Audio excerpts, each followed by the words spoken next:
আশা করছি আজকের এপিসোড আপনাদের অনেক ভালো লাগবে। বেশি কথা না বলে সবার আগে চলে যাব আজকের প্রথম ঘটনায়। আমি তৌফিক ওমর সজীব, রাজবাড়ী জেলা থেকে। আজকে যে ঘটনাটি বলছিস এটা একজন রিকশা চালক এবং একজন মসজিদের মুয়াজ্জিনের সাথে ঘটে যাওয়া ঘটনা। ঘটনার সাল 1991। আমি যার কাছ থেকে ঘটনাটি শুনেছি তার চাচার সাথে ঘটনাটি ঘটেছিল। তার চাচা ওই সময় রিকশা চালাতো। পাকশি গ্রামে একটা কবরস্থান আছে, ঠিক পাকশি দরবার শরীফের পশ্চিমে যে বাজার, ওই বাজারের পশ্চিমে যে গ্রাম, ওটাও পাকশির মধ্যে একটু ভেতরেই একটা কবরস্থান রয়েছে। ওই কবরস্থানটা অনেক হন্টেড ছিল। মাঝে মধ্যে এখনো নাকি ওই কবরস্থানে বিভিন্ন লোকের সাথে বিভিন্ন ধরনের ঘটনা ঘটে। আমি সরাসরি ঘটনায় যাই। আমি যার কাছ থেকে ঘটনাটি শেয়ার করি, তার চাচা একদিন রিকশা চালিয়ে বাড়ি ফিরছিল। তখন প্রায় রাত 11টা, 11:30। ওই সময় ওই জায়গায় তখন অনেক রাত। কবরস্থানটা ছিল গ্রামের মেইন রাস্তার সাথে। রিকশা চালিয়ে উনি যখন কবরস্থানের রাস্তা দিয়ে যাচ্ছিল, তিনি খেয়াল করলেন যে কবরস্থানের মধ্যে দুজন লোক কবর খুঁড়ছে আর 3জন দাঁড়িয়ে আছে এবং একটা লাশ জানাজার স্থানে রাখা। চাচা চিন্তা করলেন যে হয়তো এলাকার কোনো লোক মারা গেছেন। এটা চিন্তা করে তিনি বাড়ির দিকে চলে গেলেন। সকালে পাকশি বাজারে দোকানে উনি যখন চা বিস্কিট খাচ্ছিল, তখন সবাই বলাবলি করছিল যে কবরস্থানে কে বা কারা যেন কবর খুঁড়ে রেখেছে এবং কবরটা অসম্ভব রকমের সুন্দর। এমন সুন্দর কবর খোঁড়া তারা নাকি আগে কখনো দেখেনি। কিন্তু আশপাশের 10 গ্রামেও কেউ মারা যায়নি। তাহলে কবর খুলল কারা? তখন সেই চাচা রাতের ঘটনা সবাইকে খুলে বলে। মজার ব্যাপার হলো, ওই দিন দুপুরের দিকে ওই গ্রামের একজন লোক মারা যায় এবং ওই কবরেই সেই লোকটিকে দাফন করা হয়। এই ঘটনার ঠিক 3 থেকে 4 দিন পর চাচা ভ্যান চালিয়ে বাড়ি ফিরছিলেন পাকশির পাশের গ্রাম রূপপুর ব্রিজের ওখান দিয়ে আসার পথে দেখলেন 2জন লোক দাঁড়িয়ে আছে, সাথে একটা লাশ। তারা চাচাকে ডেকে বললেন যে চাচা, লোক ইতিমধ্যে পাকশি কবরস্থানে, আমাদের লোক ইতিমধ্যে পাকশি কবরস্থানে চলে গেছে, তারা কবর খুলছে। লাশটা আমরা 2জন কাঁধে নিয়ে এসেছি, আমরা আর নিতে পারছি না। আপনি যদি লাশ সহ আমাদের কবরস্থানে নিয়ে যান তাহলে খুব উপকার হয়।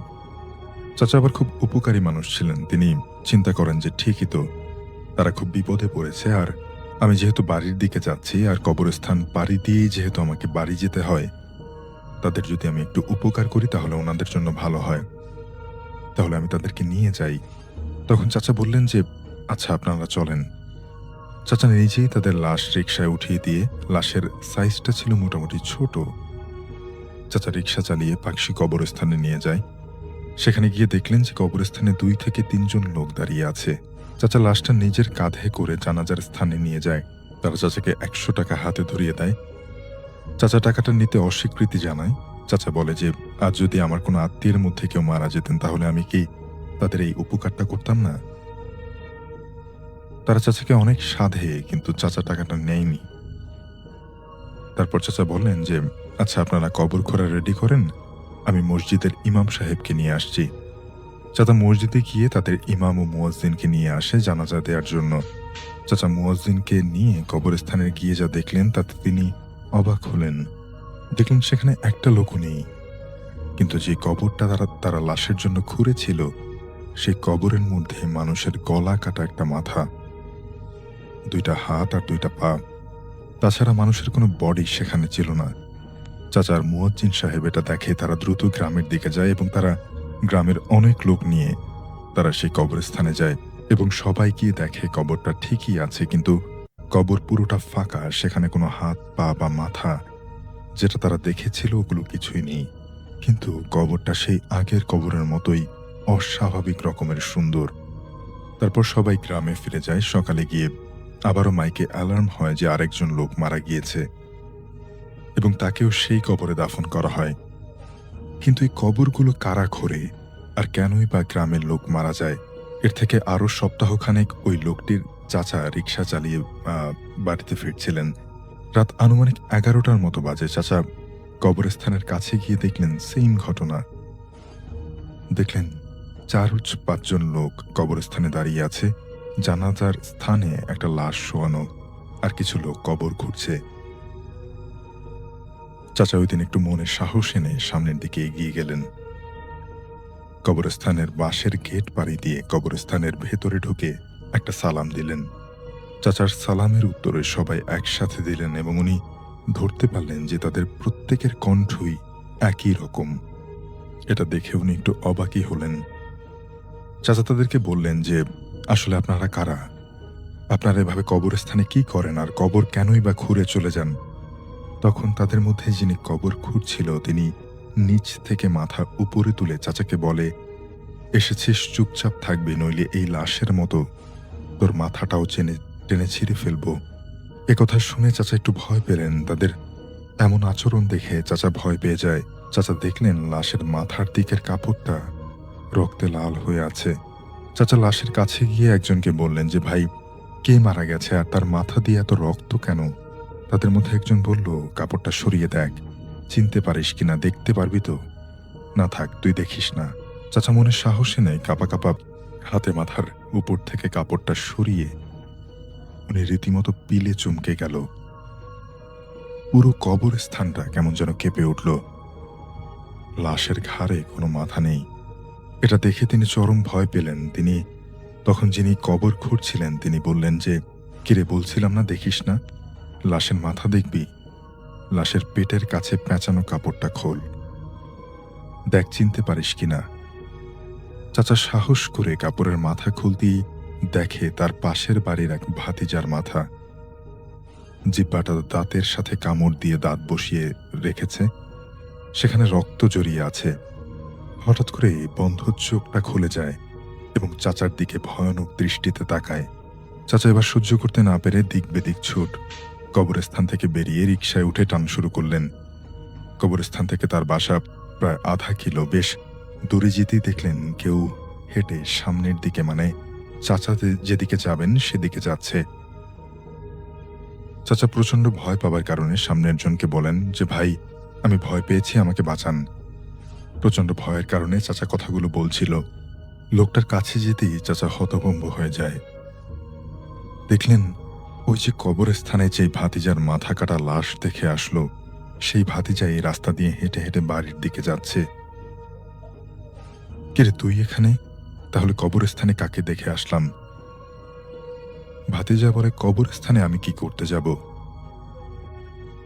চাচা ভাতিজাকে নিয়ে তার বাড়িতে নামিয়ে দিয়ে তারপর বাসায় যায়। হাত মুখ ধুয়ে ঘরে যাবে, হঠাৎ চাচার চোখ আটকে যায় তার রিকশার সিটের উপরে। চাচা দেখেন সেই ভয়ঙ্কর কাটা মাথাটা তার রিকশার সিটের উপরে এবং চাচার দিকে এক দৃষ্টিতে তাকিয়ে আছে। চাচা এবার একটা চিৎকার দেন, আর চিৎকার শুনে সবাই তার বাড়িতে চলে আসে। চাচাকে সবাই তার বাড়ির উঠানে অজ্ঞান অবস্থায় পায়। চাচাকে মাথায় পানি দেওয়া হলে তার জ্ঞান ফেরে। জ্ঞান ফেরার পরে সবাই তার এই অস্বাভাবিক চিৎকারের কারণ জানতে চাইলে তিনি পুরো ঘটনাটা সবাইকে খুলে বলেন। সবাই তার এই ঘটনা শুনে বেশ কিছু লোক কবরস্থানে গিয়ে দেখে সত্যি সুন্দর করে একটা কবর খোঁড়া। ওই দিন সবাই কবরটা আবার ঢেকে রেখে দিয়ে চলে আসে। ঠিক তার পরদিন সেই ভাতিজার পাওয়া যায় বাড়ির পেছনের ঝাড়ে। মাথাবিহীন দেহটা পড়ে আছে আম গাছের গোড়ায়। মাথাসহ ফাঁস দেয়া দড়ি ঝুলছে একটা মোটা ডালে। পরবর্তীতে পুলিশ ইনফর্ম করা হলে পুলিশ এসে লাশের মাথাটা নামায়। সেম রাতের বেলা চাচা যেমন ভাবে দেখেছিল, জিহ্বাটা বাইরে বেরিয়ে আছে আর দাঁতগুলো কামড়ে ধরে আছে জিহ্বাটাকে। ভাতিজা কেন ফাঁস দিয়েছিল সেটার নাকি কোনো কারণ ছিল না, আর অত উপরের ডালে গিয়ে ফাঁস দেওয়াটাও কোনো মানুষের পক্ষে সম্ভব না। এর থেকে প্রায় মাস দুয়েক পরে সেই চাচাও মারা যান। এরপর থেকে নাকি এমন ঘটনা আর কখনো ঘটেনি। তবে সেই ভাতিজা আর সেই চাচাকে নাকি প্রায় মাঝে মধ্যেই দেখা যায় সেই কবরস্থানে। প্রচলিত আছে 2015 সালেও নাকি এলাকার এক প্রবীণ ব্যক্তি বাড়ি ফেরার পথে তাদের দুজনকে কবরস্থানের এক পাশে হাঁটাহাঁটি করতে দেখেছেন এবং পিছন থেকে সেই প্রবীণ ব্যক্তিটিকে ডাকও দিয়েছিল।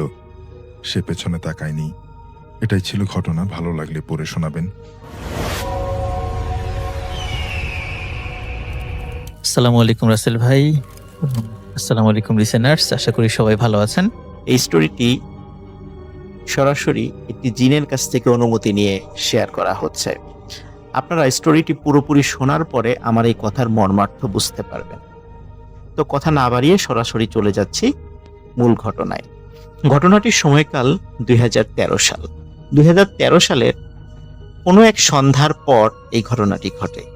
ঘটনাটি যার সাথে ঘটে তিনি একটি মসজিদের ইমামতি করতেন। তার বয়স ছিল 22 থেকে 23 বছর। ওই সময়টিতে মাগরিবের নামাজের পরে রিফাত নামে একটি ছেলেকে তিনি আরবি পড়াতেন। রিফাতের বাড়ি লাহুরিয়া যে বাজার, সে বাজার থেকে সামান্য একটু দূরে। উনি মাগরিবের নামাজ পড়িয়ে রিফাতের বাসায় যেতেন এবং রিফাতকে আরবি পড়িয়ে আবার এশার নামাজ পড়াতে আসতেন। মাগরিবের পর যখন রিফাতকে তিনি পড়াতে যান, পড়ানোর একটি পর্যায়ে রিফাত বলে যে আমি একটু ওয়াশরুমে যেতে চাই। তো ওদের ওয়াশরুমটা ছিল বাসার বাইরে, সাধারণত গ্রাম সাইডে যেরকম থাকে আর কি। তো রিফাত ওয়াশরুমের কথা বলে বাইরে গিয়ে হঠাৎ চিৎকার চেঁচামেচি শুরু করে। রিফাত তার মাকে ডাকছে। ওই সময় তার বাবা বাড়িতে ছিল না, তার দাদাও বাড়িতে ছিল না, তার মা ছিল আর ওই হুজুর ছিল, মানে যেই ভাইয়ের কথা বা যে ভাইয়ের স্টোরিটি আমি আজকে শেয়ার করছি। তখন তার মাকে ডাকাডাকি শুরু করে। তখন তার মা হুজুরকে বলে, চলেন তো দেখি ও ডাকাডাকি করছে কেন। তখন তারা টর্চ লাইট নিয়ে বাইরে বের হয়। রহস্য তখন থেকেই শুরু। রিফাত বলে যে দেখো দেখো, অদ্ভুত প্রকৃতির একটি সাপ। সত্যি আলো জ্বালিয়ে দেখা যায় অদ্ভুত প্রকৃতির একটি সাপ। এই সাপটি এর আগে কেউ কখনো দেখেনি এবং সাপটি অন্য রকমের একটি সুন্দর সাপ। মানে এটা সৌন্দর্যের সাথে অন্যান্য সাপের আসলে মিল পাওয়া যায় না। খুবই সুন্দর একটি সাপ। এখন অদ্ভুত ব্যাপার হলো, সাপটি ওইখান থেকে সরে চলে যাচ্ছে না, সে নড়াচড়া করছে কিন্তু ওই জায়গাটাতেই আছে। এখন রিফাতের যিনি আরবি হুজুর, উনি চিন্তা করছেন যে আসলে সাপটি মারবেন কি মারবেন না। উনি দ্বিধাদ্বন্দ্বে আছেন।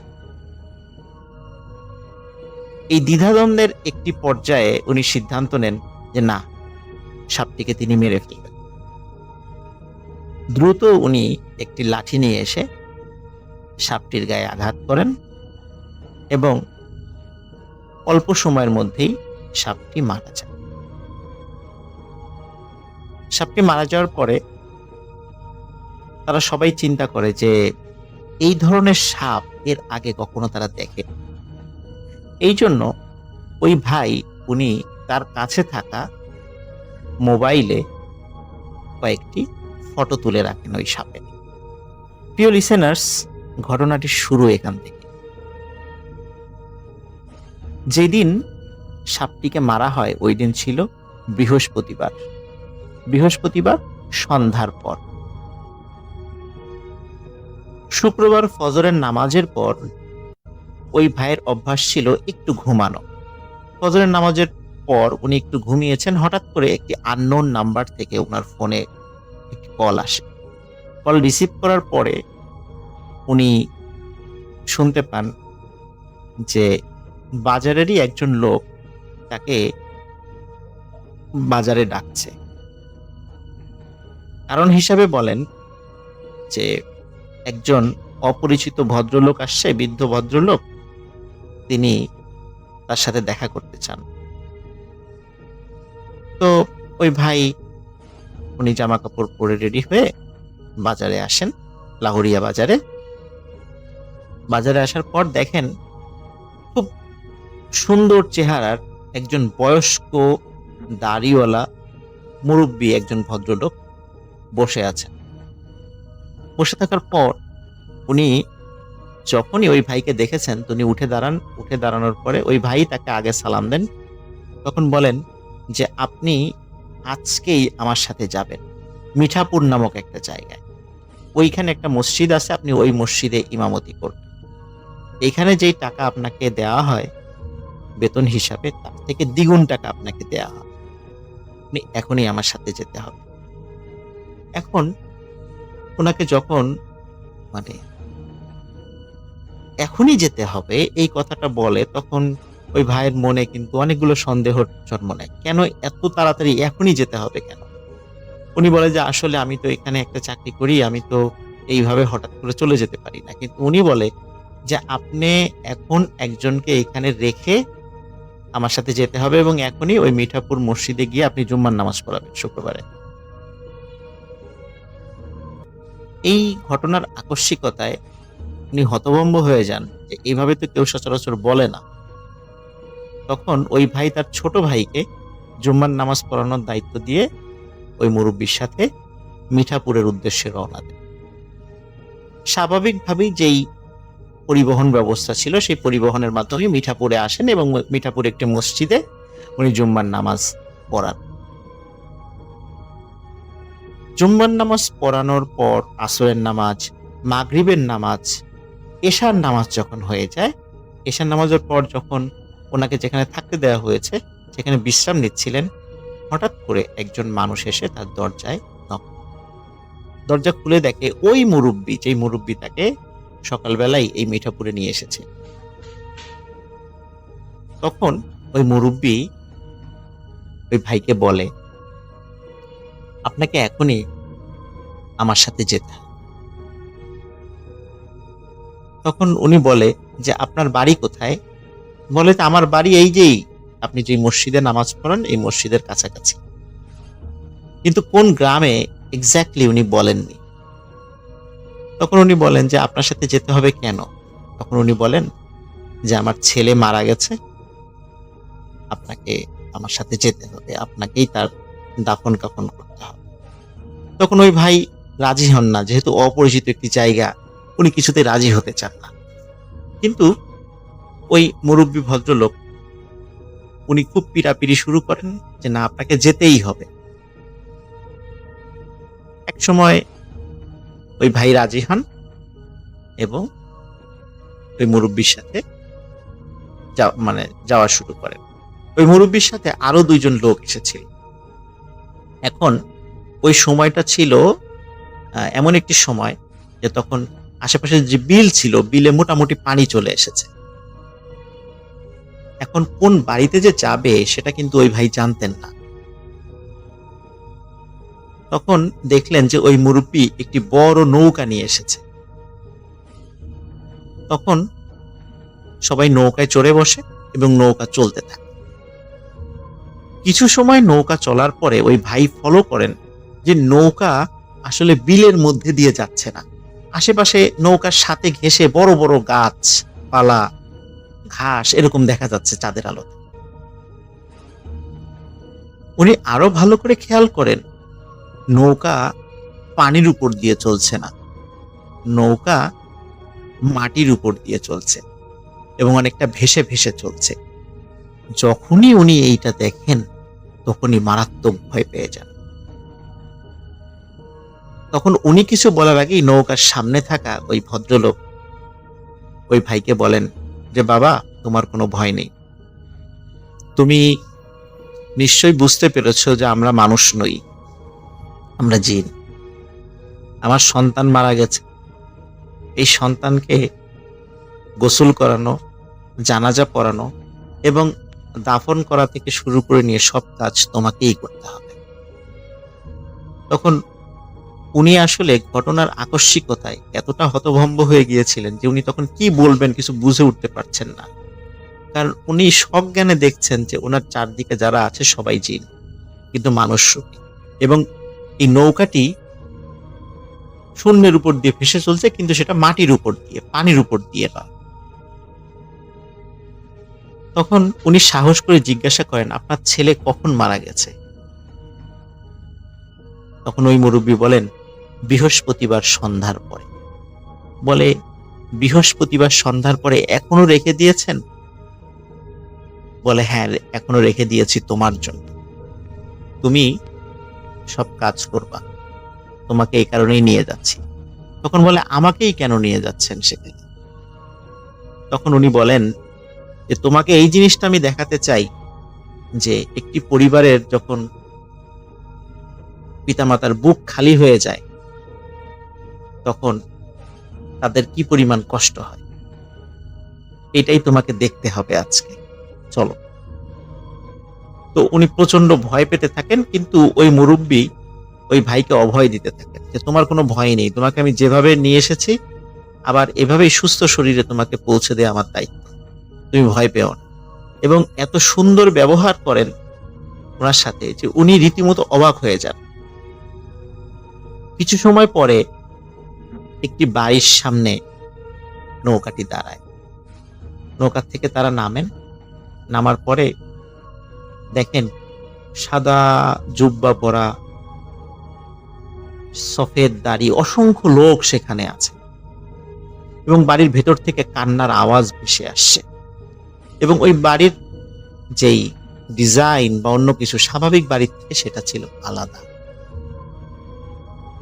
তখন ওই মুরব্বী তাকে বলেন, বাবা তুমি ভয় পেও না, এই পাশেই আমার ছেলের লাশ রাখা আছে, লাশে পচন ধরে যাবে, তুমি তাড়াতাড়ি তাকে গোসল দাও।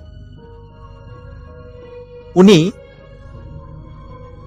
ওই লাশের গোসল করাতে গিয়ে অজ্ঞান হয়ে যান, টোটালি সেন্সলেস হয়ে যান।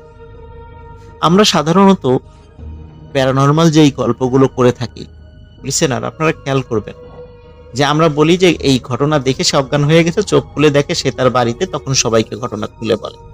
আসলে উনি অজ্ঞান হয়ে যাওয়ার পরে যখন জ্ঞান ফেরে তখনও দেখে ওনার চারিদিকে জিন।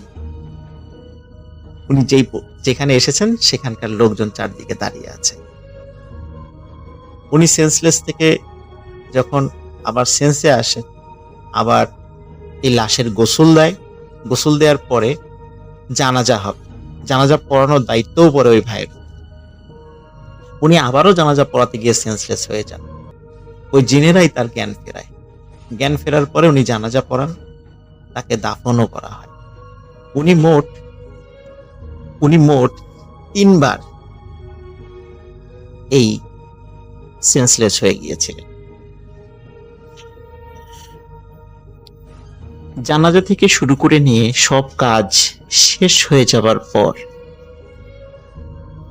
ওই লোক, মানে ওই জিন ভদ্রলোক, তাকে আবার বাড়িতে পৌঁছে দেওয়ার ব্যবস্থা করেন। বাড়িতে পৌঁছে দেওয়ার আগে উনি ওই ভাইকে একটি উপদেশ দেন। তিনি বলেন যে, বাবা তুমি তো আমার অনেক বড় ক্ষতি করে ফেলেছ, নিশ্চয়ই তুমি দেখতে পেয়েছো যে আমার স্ত্রী কিভাবে কান্নাকাটি করছিল, সেই শব্দ তুমি শুনেছ। তোমার কাছে একটি বিনীত অনুরোধ থাকবে, কখনোই রাতের বেলা হঠাৎ করে সাপ বলে কোনো কথা নয়, কোনো প্রাণীর গায়েও অকারণে আঘাত করো না, সে যদি তোমার ক্ষতি না করে। আর সাপ রাতের বেলা মারার ক্ষেত্রে অবশ্যই সতর্ক থাকবা, তা না হলে আমার মতো এমন অনেক জিনের বুক খালি হয়ে যাবে। এই পরামর্শ দিয়ে তিনি আবার 2 জন জিনকে বলেন যে তাকে পৌঁছে দিয়ে আসতে। একই রকম ভাবে তার মসজিদের কাছে এসে তারা পৌঁছে দেয়। পৌঁছে দেওয়ার সাথে সাথে উনি দৌড়ে মসজিদের ভিতরে ঢোকার চেষ্টা করছিলেন, কিন্তু মসজিদের মানে মেইন কম্পাউন্ডে আসার আগে একটু কাদা ছিল, কাদার মধ্যে উনি পড়ে যান। পড়ে যাওয়ার সময় মানে পড়ে গিয়ে আবার উনি সেন্সলেস হয়ে যান। ফজরের সময় যখন মুসল্লিরা নামাজ পড়তে আসে তখন দেখে যে উনি এইভাবে পড়ে আছেন। তখন তারা তাকে জ্ঞান ফেরায়, জিজ্ঞেস করে কি হয়েছে, কিন্তু এই ঘটনাটি ওই জিন কাউকে বলতে নিষেধ করেছিলেন। যার কারণে উনি এটি তাদেরকে বলার সাহস করেননি। বলে যে ফজরের সময় আজান দেওয়ার জন্য উনি উঠেছিলেন, কিন্তু পা পিছলে পড়ে গিয়ে সেন্সলেস হয়ে গিয়েছিলেন। তো এই বিষয়টি বলে তিনি সবাইকে এড়িয়ে যান, সবার এই প্রশ্নকে উনি অ্যাভয়েড করেন এইভাবে বলে। যাই হোক, এরপর থেকে ওনার সাথে মাঝে মাঝেই ওই জিনের দেখা হতো। উনি যখন তাহাজ্জুদের নামাজ পড়তেন মসজিদের মধ্যে, তখন ওই জিন আসতো। ওই জিন এসে তার সাথে কথা বলতো, এবং ওই জিন আসার পরে তাকে বলে, মানে ওই ভাইকে বলে যে আমার সন্তান তো মারা গেছে, তোমাকে আমি ক্ষমা করে দিয়েছি, তুমি আমার সন্তানের মতো, কারণ আমার সন্তান নেককার ছিল, আর তুমিও নামাজ রোজা করো, তোমাকে খুব ভালো লেগেছে, তোমাকে ক্ষমা করে দিয়েছি, আমি তোমাকে আমার সন্তানের মতো হিসাবে দেখব। তোমার যখন যেই সমস্যা তুমি পড়বে আমাকে বলো, আমি চেষ্টা করব আল্লাহর ইচ্ছায় যদি পারি সমাধান করার জন্য। এরপর থেকে ওই ভাইয়ের কাছে মাঝে মাঝেই ওই জিনটা আসতো, এসে বিভিন্ন বিষয়ে আলোচনা করত, ধর্মীয় বিষয়ে কথা বলতো, বিভিন্ন বিষয়ের সমাধান করে দিত। এমনকি ওই ভাইয়ের পেছনে ওই জিন অনেক সময় সালাত আদায় করতেন। গত রোজার ঈদের নামাজের সময়ও ওই ভাইয়ের পেছনে উনি সালাত আদায় করেছেন। এটা অন্য কেউ দেখেনি, উনি দেখেছেন। প্রিয় লিসেনার্স, এই যে ঘটনাটি ঘটেছে এবং ওই জিন ওনার কাছে যে আসে, এটা কিন্তু এখনো চলমান আছে। আলামিন ভাই যখন এই বিষয়টি ওনার সাথে কোনো একটা বিষয়ে, প্যারানরমাল বিষয়ে কথা হচ্ছিল, তখন এই বিষয়টি আলামিন ভাইকে উনি বলেন, তবে আমার কাছে এই স্টোরিটি শেয়ার করতে চাইলেন। তখন ওই ভাই বলেছিলেন যে তাহলে ওনার কাছ থেকে অনুমতি নিতে হবে, তাছাড়া এই গল্পটি বলা যাবে না। তখন ওই জিনটি যখন তার সাথে আবার দেখা করতে আসে, এই গল্পটি প্রচার করার জন্য অনুমতি চান, শুধু ওই ভাইয়ের নাম প্রকাশ না করার শর্তে গল্পটি বলতে বলে। কারণ এই গল্পের মধ্যে একটি মোরালস রয়েছে, সেটা হচ্ছে রাতের বেলা হঠাৎ করে কোনো প্রাণীকে আঘাত করে মেরে ফেলা যাবে না, বা অকারণে কোনো প্রাণীকে আঘাত করা যাবে না।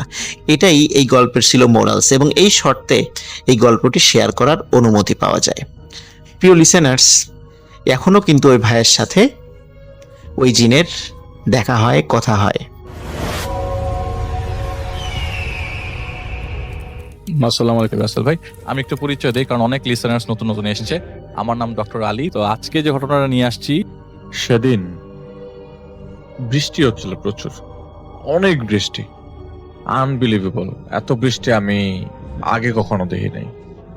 সকাল থেকে আমি সেদিন প্রচন্ড দৌড়াদৌড়ি করি, শুধু সকাল থেকে দৌড়াদৌড়ি না, এটা কয়েকদিনের দৌড়াদৌড়ি। এবং সেদিন দৌড়াদৌড়ি করে টায়ার্ড হয়ে বাসায় আসি। অফিস থেকে বাদ দিয়ে আমি অন্য কাজ করছিলাম, যা কাজ করছিলাম সেটার কথাই আমি কিছুক্ষণ পর বলবো। সেদিন কাক ভেজা হয়ে বাসায় ফ্রেশ হতে হতে 10টা বেজে যায়, এবং শরীর খারাপ করে থাকে, হাঁচি আসতে থাকে।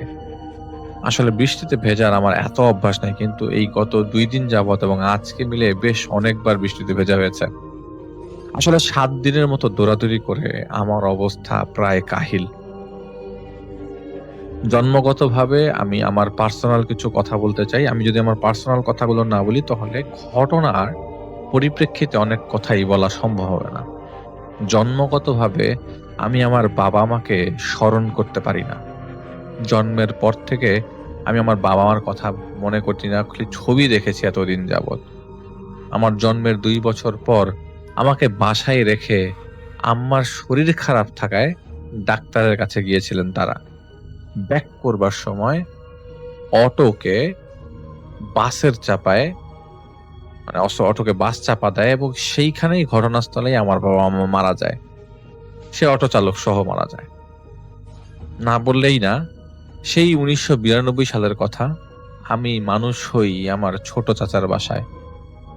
ছোট ছোট চাচাকে আমি আসলে বাবা বলেই জানতাম, এবং আমি তার কাছেই বড় হই কোনো ধরনের ঝামেলা ছাড়া। অনেক সময় চাচাদের মধ্যে এক ধরনের ঝামেলা থাকে, কিন্তু সম্পত্তি নিয়ে আসলে ছোট চাচা বা বড় চাচা আমাদের সাথে তেমন কোনো ঝামেলা করতো না। বড় হবার পর চাচাকে চাচা বলা শুরু করি, তার আগে তিনি আমার বাবাই ছিলেন। আর যে তিনি চাচি ছিলেন তিনিও মায়ের মতো ছিল, কখনো কোনো ধরনের ঝামেলা হয়নি তার সাথে। এবং দুইটা চাচাতো ভাই ছিল আমার। দাদির মৃত্যুর পর দাদি বলে গেছিল আমি যেন আমার ছোট চাচার সাথে থাকি, তার থেকে যেন আমি দূরে সরে না যাই। উনি যদি আমাকে বকাঝকাও করেন তারপরও যেন না যাই। আর আমার দাদি আমার চাচার সাথে থাকতো বিধায় তার এই আবদারের কাছে ইমোশনাল অ্যাটাচটাও বেশ কড়াকড়ি ছিল। তো ঘটনার ব্যাখ্যা দেবার আগে আসলে আমার নিজের ব্যাপারে জানানো দরকার বিধায় আপনাদের আমি বিরক্ত করলাম। তখন চাকরি সবে শুরু করেছি, 2005 সালের কথা। হঠাৎ একদিন আমার চাচাতো ভাইটার পেটের ব্যথা শুরু। পরে জানতে পারলাম ওর কিডনিতে প্রবলেম। এই সেই করে টাকা পয়সা খরচ করে এমন পর্যায়ে গেছে যে তখন ডায়ালাইসিস ছাড়া কোনো উপায় নাই। একদিন রাতে শরীর বেশ খারাপ হয়ে যায় এবং সেই যে হাসপাতালে দৌড়াদৌড়ি শুরু হয় সেটার থামান নাই। আসলে চাচাতো ভাইটার বয়স বেশি না, মাত্র 15 বছর, কিন্তু দুটো কিডনি অচল। ওই মুহূর্তে আমি কিডনি দিতে চেয়েছিলাম, কিন্তু আমার রক্তের সাথে ওর রক্ত ম্যাচ না করায় এবং কিছু রুলস এর বাইরে না যেতে পারায় ডাক্তাররা আমাকে মানা করে দেয়, এবং আসলে আমি আমার কিডনিটি ওকে দিতে পারিনি। সেই 7 দিনের ক্লান্তি শেষ করে আমি বাসায় ফিরি। 7 দিন মোটামুটি আমি হাসপাতালে প্রতি রাতেই থাকতাম। কিছুদিন যাবৎ ভয় কাজ করে এবং সেই ভয়টা কাজ করে বসেছিল আমার ভেতর। আমি বুঝতেও পারছিলাম না যে এটা আমি এরকম শুকিয়ে গেছি ভয়ে। ভয়টা সেদিন লাগে যেদিন আমি যে 7 দিন আমি হাসপাতালে ছিলাম তার 5ম দিনে, এবং সেদিনের রাতের বেলা কিছু জিনিসের টের পাই। যদি বলি 7 দিন হাসপাতালে ছিলাম, 5ম দিন বলতে যেদিন আমার প্রচন্ড বৃষ্টির কথা বলছি তার 2 দিন আগে। আমি এসব জিনিস আসলে মানতে নারাজ। আর কি হয় না হয় এসব জিনিস চিন্তা করতে আমার অনেক সমস্যা। যদি আপনারা এনটিডি টাইপের অবয়ব টাইপের জিনিসটা নিয়ে কথা হয়, আমি সেখানে থাকি না। এসবের ডিসকাশন হলে কোথাও আমি একদম 100 মাইল দূরে থাকি। আমিও সেদিন বসেছিলাম, রুমের মধ্যে বসেছিলাম যে রুমে আমার চাচাতো ভাইরা ছিল। বসে বসে নতুন মোবাইলের একটা স্নেকস গেম আছে সেটা খেলছিলাম। ঘুম আসছিল না, আর চাচাতো ভাইটা, ওর নাম হচ্ছে অনিল, ও ঘুমাচ্ছিল। হঠাৎ এক অজানা ঠান্ডা বাতাস আমার শরীরে লাগতে থাকলো। গরমের মধ্যে এরকম ঠান্ডা বাতাস আমার কাছে বেশ অবাক লাগতে থাকে। আমি উঠি এবং আশেপাশে উকি দেই। পাশের রুমের এসির ঠান্ডা বাতাসে এই রুমে আসার কোনো সুযোগ নেই। এই রুমটা নন এসি, এবং ঘন্টা খানেক আগে ডিউটি ডাক্তার এসে দেখে গেছে। আমি বেশ নড়ে চড়ে বসি। ঠান্ডা বাতাসটা বেশ জোরালো ভাবে কেমন যেন আমার মাথার উপর দিয়ে আস্তে করে পাস করে। মনে হচ্ছে আমার উপর দিয়ে কেউ এসিটাকে ধরে বাতাস দিয়ে নিয়ে গেল সামনে। আপনারা ভাবতে পারেন বানিয়ে বলা হচ্ছে। আসলে যা দেখেছি, যা অনুভব করেছি তা লেখে প্রকাশ করার ট্রাই করছি। বলতে গেলেও হয়তো অত ভালো করে প্রকাশ করতে পারবো না, তাই আলিফ ভাইয়ের কাছে ঘটনাটা পাঠানো। এবার আমি ঠান্ডা বাতাসের সাথে সাথে রুমের জানালার কাছে যাই। আমরা যে হাসপাতালেটা ছিলাম সেই হাসপাতালটা 10 তলা বিল্ডিং। উপর থেকে সব দেখা যায় শহরের। আপনারা হালকা পাতলা ধারণা করতে পারেন 10 তলা বিল্ডিং আসলে 2005 সালে আর কোন হাসপাতালে ছিল। আমি হঠাৎ করে যে রুমটা আমাদের ছিল সেই রুম বরাবর জানালার দিকে তাকাতে দেখি কিছু একটা উড়ছে আমাদের জানালা বরাবর। একটা সাদা কাপড় উঠছে, হালকা ঝাপসা একটা সাদা কাপড়। জানি না কাফনের কাপড় উড়লে কিভাবে দেখা যায়, কারণ আমি কাফনের কাপড় উঠতে দেখিনি। সেটা আমি কোনো সাপোর্ট ছাড়া কাপড়টাকে উঠতে দেখেছি। কোনো কাপড় যদি কোনো ধরনের কাপড়ের মধ্যে ঝুলিয়ে দেওয়া হয় তাহলে সেটা বোঝা যাবে, কিন্তু এটা এমনি উঠছিল, হালকা ঝাপসা। কাপড়ের এপার ওপার সম্পূর্ণ দেখা যায়, পাতলা কাপড়, অথচ নিচে পড়ে যাওয়ার কথা অথচ বাতাসে উড়বার কথা, কিন্তু সেটা সেই জানালা বরাবরই উঠছে, কাপড়টা নিচে পড়ে যাচ্ছে না। আমার মধ্যে ভয় লাগতে থাকে, বেশ ভয় লাগতে থাকে। আমি ঘামতে থাকি। কিছুক্ষণ পর কাপড়টা জানালার একদম কাছে এসে পড়ে। তখন আমি সোফায় বসে বসে বসে পড়ছি, তখন জানালার একদম কাছে। এই দেখে আমি পর্দা সরিয়ে চলে যাই নার্স স্টেশনে। সেখানে রুম থেকে পানির বোতলটা নিয়ে যাই, সেখানেই খাই পানি। নার্স স্টেশনে তখন কেউ নাই, কেমন একটা দৌড়াদৌড়ি সবার খুব। নিচে সিঁড়ির কামরা থেকে শব্দ হচ্ছে, চিৎকারের ইকোর শব্দ। কেউ খুব জোরে জোরে চিৎকার করে ইকো করে কাঁদছে। সিঁড়ির কামরা যাই এবং যে দেখি নিচে আত্মীয় স্বজনদের ভিড়, কাঁদছে। কেউ মারা গেছে হয়তো, তাই নার্স কেউ নাই। আমি উপরে উঠে রুমে যাই। রুমে যেয়ে আমার সাহসে কুলাচ্ছিল না কিছু করবার জন্য। দম বন্ধ হবার মতো উপক্রম আমার। আমি রাতটা সজাগ করেই কাটাই দিই। ভোর 6টায় চাচা আসলে আমি অফিসের জন্য বের হয়ে যাই। এরপরে আর ছিলাম না হাসপাতালে। আজকের কথা বলি, আজকের বৃষ্টিটা কেমন মায়াবী লাগছিল। আমি বোকা বৃষ্টির মধ্যে চাঁদ খুঁজছিলাম সেদিন, কিন্তু আকাশ মেঘলা থাকবার কারণে মনের অজান্তে ভুলেই গেছিলাম যে চাঁদ দেখা যাবে না। এখন তো বৃষ্টি পড়ছে। সাহিত্য টানতাম না আসলে। হাসপাতাল থেকে ফোন আসলো, হঠাৎ করে ফোন আসলো বাসার মধ্যে। ফোনটা রিসিভ করলাম আমি। ওই মুহূর্তে আমি ছিলাম, চাচি ছিল এবং আমার চাচাতো ছোট ভাইটা ছিল। ফোন আসলো, ফোন দিয়েছে অনিলের মামা। ফোন দিয়ে আমাকে বলল অনিল আর বেঁচে নাই। অনিলের মামা আমাকে ফোন দিয়ে বলল যে তুমি চাচিকে নিয়ে আসো, তুমি তোমার চাচিকে নিয়ে আসো হাসপাতালে, আমরা আছি এখানে, সমস্যা নেই, তুমি আপাকে নিয়ে আসো, আমি আছি, এবং তোমার চাচাও আছে এখানে। আমরা হাসপাতালে গেলাম। চাচিরই যাবার পথেই বুঝে গেছিল যে অনিল মারা গেছে, তাই তিনি বারবার আমাকে বলছে, কিরে নাই আর, তাই না?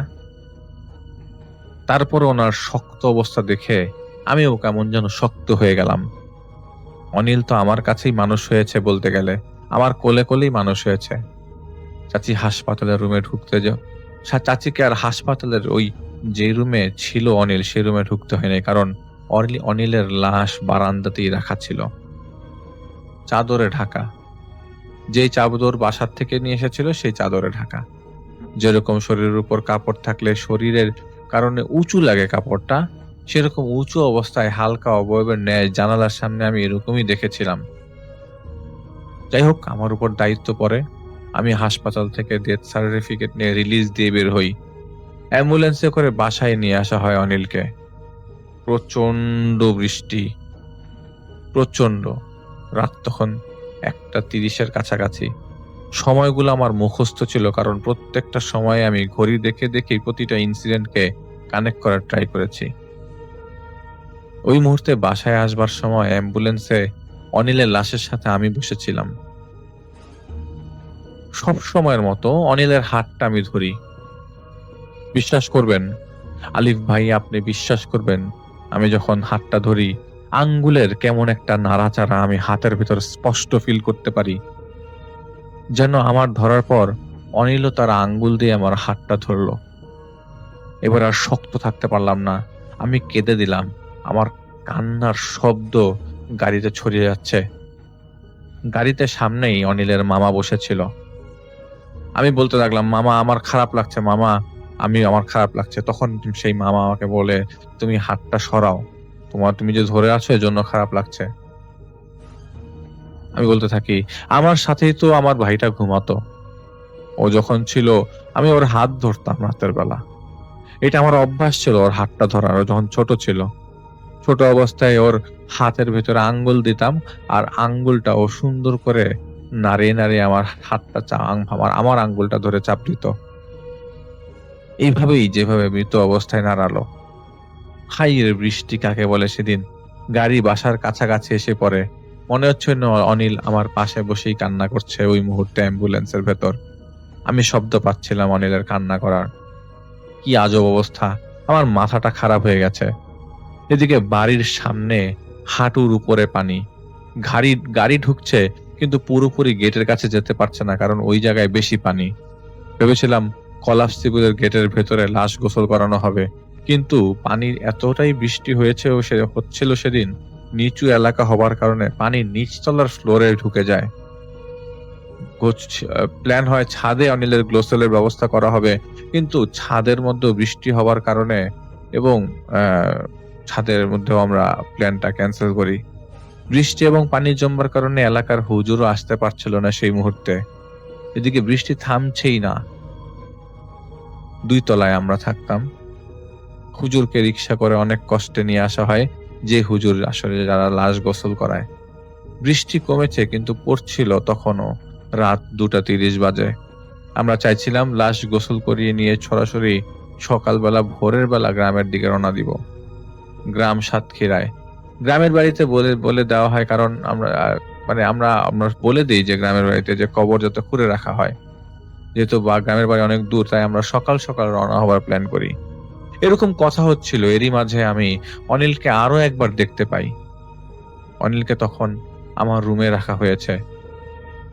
আসলে অনিলকে আমি দেখতে যাই, আমি দেখতে পাই না, অনিলকে আমি দেখতে যাই। কিছুক্ষণ পরপরই আমি দেখছিলাম অনিলকে যে তখনও আমি এই জিনিসটা দেখবো চিন্তা করিনি। অনিলকে তখন আমার রুমে রাখা হয়েছিল। এতটাই বৃষ্টি সেদিন, আসলে লাস্ট মোমেন্টে প্ল্যান করা হয় যে অনিলকে আমার রুমেই গোসল করানো হবে। আমার রুম থেকে খাট সরিয়ে ফেলা হয়। আমার রুমের আসবাবপত্র খুব বেশি ছিল না, সেগুলি সরিয়ে ফেলা হয়, যেহেতু আমার রুমটা সিঁড়ির কামরার সাথে। এবং প্ল্যান হলো যে অনিলকে এই রুমেই গোসল করানো হবে, যাতে পানিগুলো গড়িয়ে বের হয়ে সিঁড়ির দিকে নিচে নেমে আসে।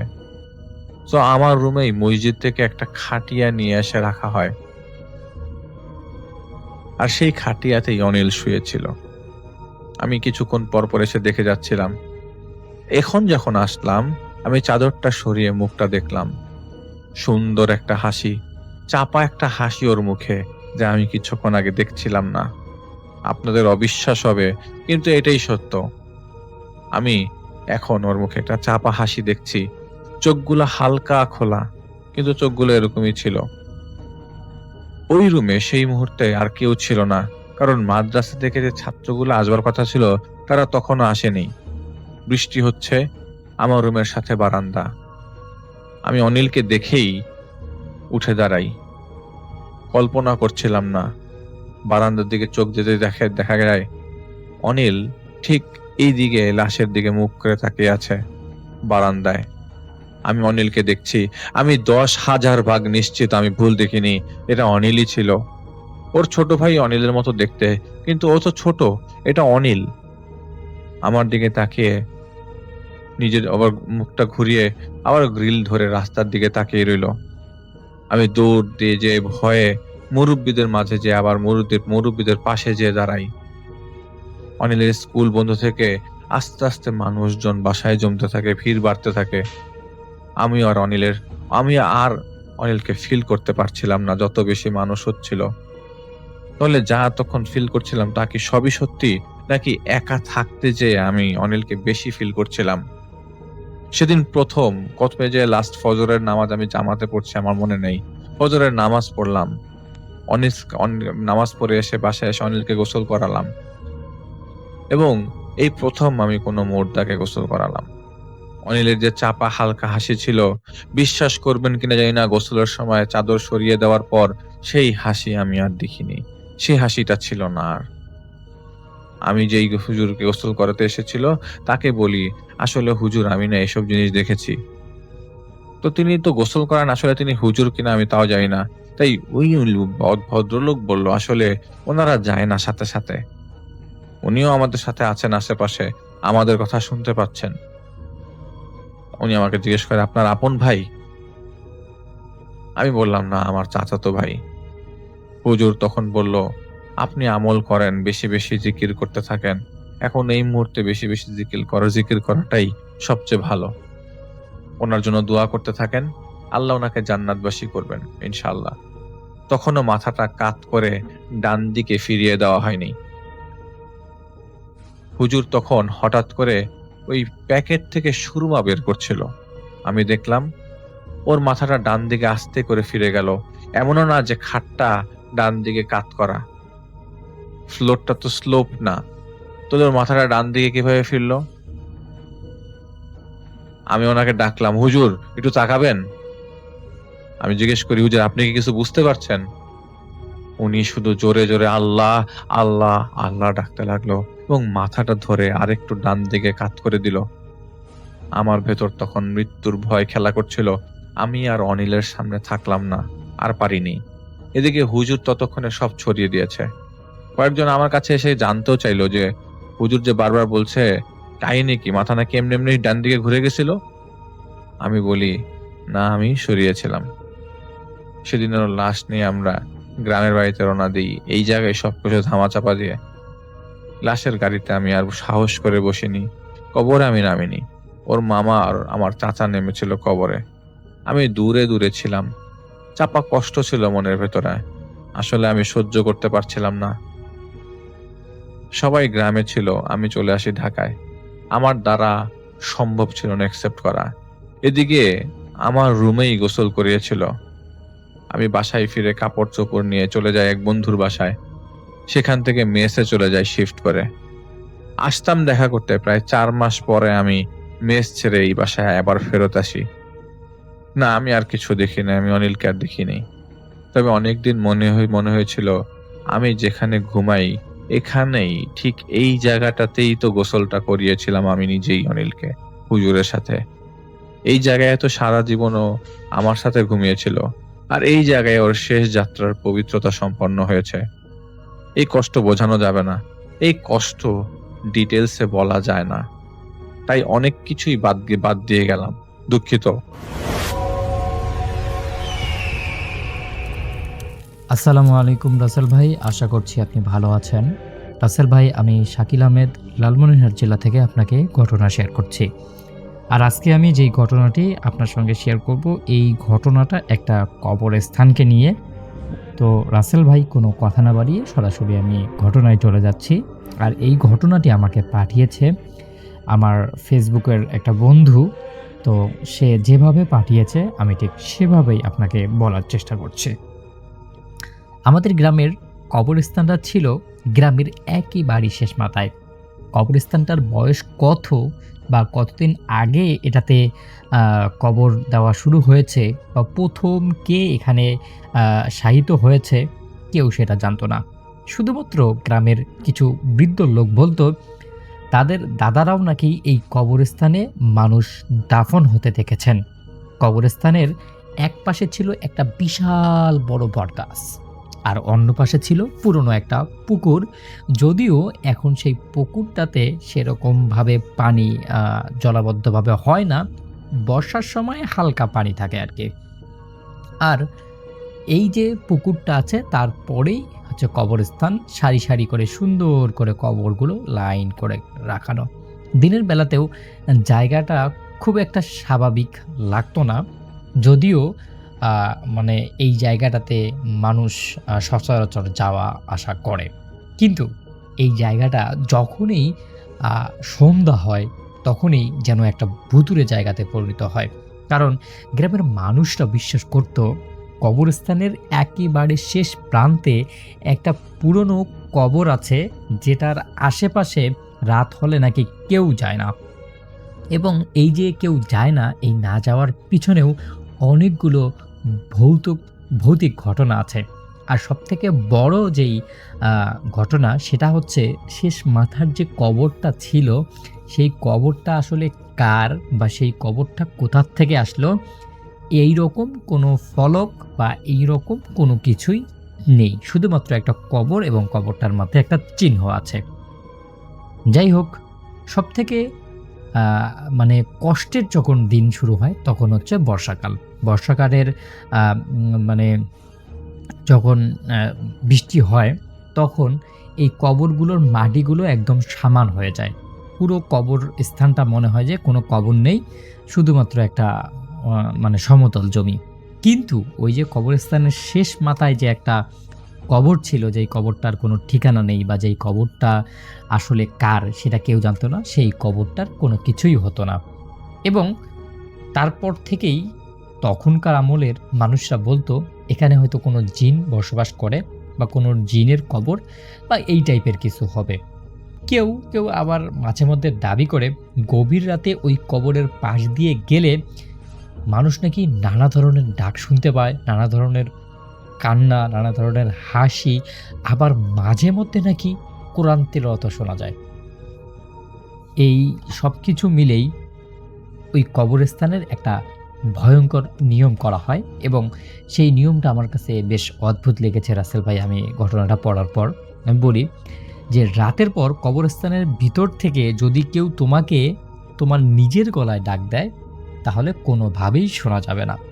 এমন অনেক হয়েছে, অনেক জনের সঙ্গেই হয়েছে, কিন্তু রাত্রের বেলা সেই কবরের পাশ দিয়ে একদমই যাওয়া যাবে না এবং যদি কোনো ভুল ক্রমে কোনো কাজের কারণে সেদিকে যাওয়া যায় তাহলে কখনোই কারো ডাকে সাড়া দেওয়া যাবে না। যাই হোক রাসেল ভাই, এটা ছিল কবরস্থানের আর কি একটা বর্ণনা, কিন্তু এখন আমি যেটা বলতেছি সেইটা বর্ষাকালের একটা গভীর রাতের ঘটনা। আমাদের গ্রামের একজন যুবক ছিল যার নাম সেলিম এবং সে খুব রাত বিরাতে বাড়ি ফিরত, উন্মাদ টাইপের একটা ছেলে। তো সেদিন সে রাত প্রায় 1:30 বাড়ি আসতেছে। তো বাড়িটা আসার আগ মুহূর্তে আকাশটা অনেক মেঘলা পায়, আকাশটার মধ্যে অনেক মানে কি বলে মেঘ জমে গেছে। সে ভাবলো যে আর একটু থেকে তারপরে যাই। যাই হোক, আরও কিছুক্ষণ অপেক্ষা করে প্রায় 2টা নাগাদ সে বাড়ির দিকে রওনা হয় এবং সে, আমি রাসেল ভাই প্রথমে বলেছি একটু উন্মাদ টাইপের, সে এই যে কবরস্থানে কবর আছে বা জিন ভূত এই সব কিছুতে একদমই বিশ্বাস করতো না। যাই হোক, বিশ্বাস না করা তো এটা আরেকটা বিষয়। আর একটা, সে ওই রাতে ওই কবরস্থানের পাশে যে রাস্তাটা ছিল সেই রাস্তাটা দিয়েই বাড়ি ফিরতেছে। সাধারণত অনেক মানুষই এই রাস্তাটা এড়িয়ে চলে, কিন্তু সেলিম সেদিন সেই রাস্তাটাই শর্টকাট হিসেবে নিল। কবরস্থানের দিকেই সে যাচ্ছে, হাতে একটা সিগারেট এবং মুখের মধ্যে বিভিন্ন ধরনের গান গাইতে গাইতে সে যাচ্ছে।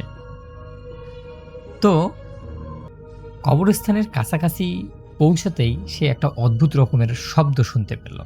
মনে হলো কেউ যেন গুঙ্গিয়ে গুঙ্গিয়ে হু হু করে কান্না করছে, খুব আস্তে কিন্তু স্পষ্টভাবে শোনা যাচ্ছে কেউ একটা কাঁদছে। তখন সেলিম একদমই থেমে গেল। সে ভাবলো হয়তো কোনো মানুষ বিপদে পড়েছে, কারণ এত রাত্রে এরকমভাবে কান্না করার বা এরকম কোনো তো হওয়ার কথা না। সে কবরস্থানের দিকে আরেকটু এগিয়ে গিয়ে এপাশ ওপাশ ভালো করে দেখল, কিন্তু কেউ নেই, কোনো কিছুই নেই, কোনো মানে আশেপাশে যে কোনো মানুষের চিহ্ন থাকবে সেই চিহ্নগুলো নেই। তো এটা দেখার পর সেলিম বেশ খানিকটা অবাক হয়ে গেল এবং সে ভাবলো হয়তো তার এটা মনের ভুল। তারপর সে আবার হাঁটা শুরু করলো। আর যখনই সে হাঁটতে যাবে 2-3 কদম হেঁটেছে, ঠিক তখনই কেউ ওর কণ্ঠতেই পিছন থেকে ওর নাম ধরে ডাকতেছে, সেলিম। আর এই শব্দটা শোনার সাথে সাথেই সেলিম একদমই থমকে যায়, কারণ তার কণ্ঠেই কেউ তাকে ডাকছে। তার বুকটা একদমই ধড়ফড় শুরু করতে লাগলো। সে পিছনে তাকালো না, কিন্তু সে মানে সামনের দিকে যে যাবে সেটাও পাচ্ছে না। এরপর সে কি করবে ভাবতে ভাবতেই হঠাৎ করে সেই একই মানে টিউনে, একই সাউন্ডে আবার একটা কণ্ঠ আসলো। আর এবার এই কণ্ঠটা একদমই তার বাবার মতো, কিন্তু সে তার বাবাকে হারিয়েছে আজকে প্রায় 5 বছর হয়ে যাবে। এটা শোনার পর সেলিম আর কোনো কিছু মানে বুঝতে পারলো না। হাত থেকে সিগারেটটা ফেলে দিয়ে চোখ বদ্ধ করে সে যতটুকুই দোয়া পারে সেই দোয়া কালাম পড়তে শুরু করলো। আর ঠিক তখনই কবরস্থানের ভিতর থেকে একটা অদ্ভুত রকমের শব্দ আসতে থাকলো, খসখসানির একটা শব্দ, যেন মনে হচ্ছে কেউ শুকনা মাটির উপর হামাগুড়ি দিয়ে সেলিমের দিকে আসতেছে। সেলিম কোনো কিছুই না করে সে কিছু দূর যাওয়ার পর বুঝতে পারল যে তার সঙ্গে আসলে কোনো কিছু একটা হতে যাচ্ছে এবং তাকে যে মানুষ সাবধান করেছিল সেই সাবধানের কথাগুলো এখন তার মনে পড়ছে। যাই হোক, সে কোনো সাড়া না দিয়ে একদম সোজা চলতে শুরু করলো। আর কিছু দূর যাওয়ার পর সে বুঝতে পারল তাকে কেউ অনুসরণ করে হাঁটছে। ঠিক তার শব্দের সাথে সাথেই মিলে যাচ্ছে, তার শব্দটা ঠিক যেভাবে চলছে সেভাবেই কেউ যেন চলছে। এরপর হঠাৎ করেই সে শুনতে পারল মানে কেউ যেন তাকে আবার ডাকছে। ঠিক এমনভাবে ডাকছে যে এইটা মানে অস্বাভাবিক কিছু। তো রাসেল ভাই এই যে ডাকাডাকি, এই যে থামাথামি, এই জায়গাটাতে প্রায় ওর 2-3 ঘন্টা সময় অতিবাহিত হয়ে গেছে। তখন এই যে কবরটা ওভারটেক করে কবরের মানে দেখাশোনা এবং কবরের একটা মান সম্মান বা কবরের একটা সম্মান রক্ষা করার জন্য একটা মসজিদ তৈরি হয়ে গেছে। তখন সে মসজিদটা যখন কাছাকাছি চলে আসে, তখনই সেখানে থাকা বৃদ্ধ মুয়াজ্জিম তাকে দেখে অবাক হয়ে বলে, কিরে সেলিম, এত রাত্রে তুই এই কবরস্থানের রাস্তা দিয়ে এলি? সেলিম তখন তো একদম কাঁপতে কাঁপতে পুরো জম হয়ে গেছে। তখন সেলিম পুরো ঘটনাটা সেই মুয়াজ্জিমকে বলে এবং মুয়াজ্জিম সাহেব কিছুটা চুপ করে থাকেন এবং বলেন, সেলিম, তুই বড় ভাগ্যবান রে। তখন সেলিম অবাক হয়ে যায় এবং জিজ্ঞাসা করে, কেন, আমি কেন ভাগ্যবান? তখন তিনি বললেন, যদি তুই ওই যে নাম যে মানে ডাকতেছিল তোকে, তুই যদি আসলে ওই নামের কোনো উত্তর দিতি, ডাকার কোনো উত্তর দিতি, তাহলে আজ তুই বাড়ি ফিরতে পারতি না। সেলিমের শরীর একদমই ঠান্ডা হয়ে গেল। কিন্তু ওই যে বৃদ্ধ ছিল, সেই বৃদ্ধ আবারও বলতে শুরু করলো, আজ তো আমাবস্যার রাত। এবং সাথে সাথেই সেলিম যখন আকাশের দিকে তাকালো, দেখলো সত্যিই কোনো চাঁদ নেই। বৃদ্ধ এবার বলল, আজ রাতে কবরস্থানের শেষ কবরের কাছে কোনো জিনিস পড়ে থাকবে হয়তো, বা কোনো কিছু হবে হয়তো, ওইটা ধরা একদমই যাবে না, কারণ ওটা জিনের জিনিস। যাই হোক, সেলিম মানে খুবই ভয় পায় এবং পরে মুয়াজ্জিমের কাছে সাহায্য চায়। তখন মানে মুয়াজ্জিম বলে, আচ্ছা ঠিক আছে, আমি তো আজকে মসজিদেই থাকবো, তুই আমার সাথে আজকে থাক। সেলিম ওই মুয়াজ্জিমের সাথে মসজিদেই থাকে।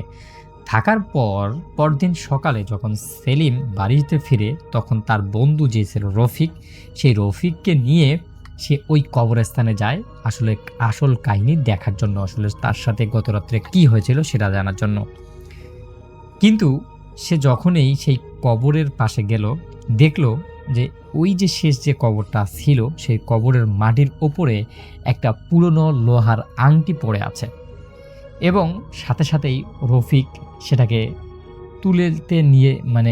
তুলবে শুধু, ঠিক সেই মুহূর্তেই তার পাশে যে রফিক ছিল, সেই রফিক বলে যে, এটা ধরিস না, এটা ধরলে তুই বিপদে পড়বি।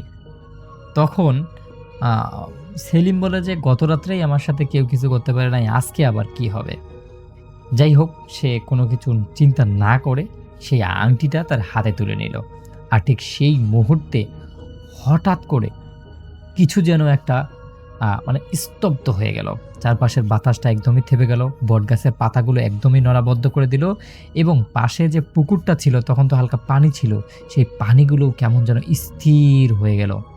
এবং মানে এর পরেই কবরের ভিতর থেকে একটা নিচু সুরের শব্দ এলো, আমাকে ফিরিয়ে দাও।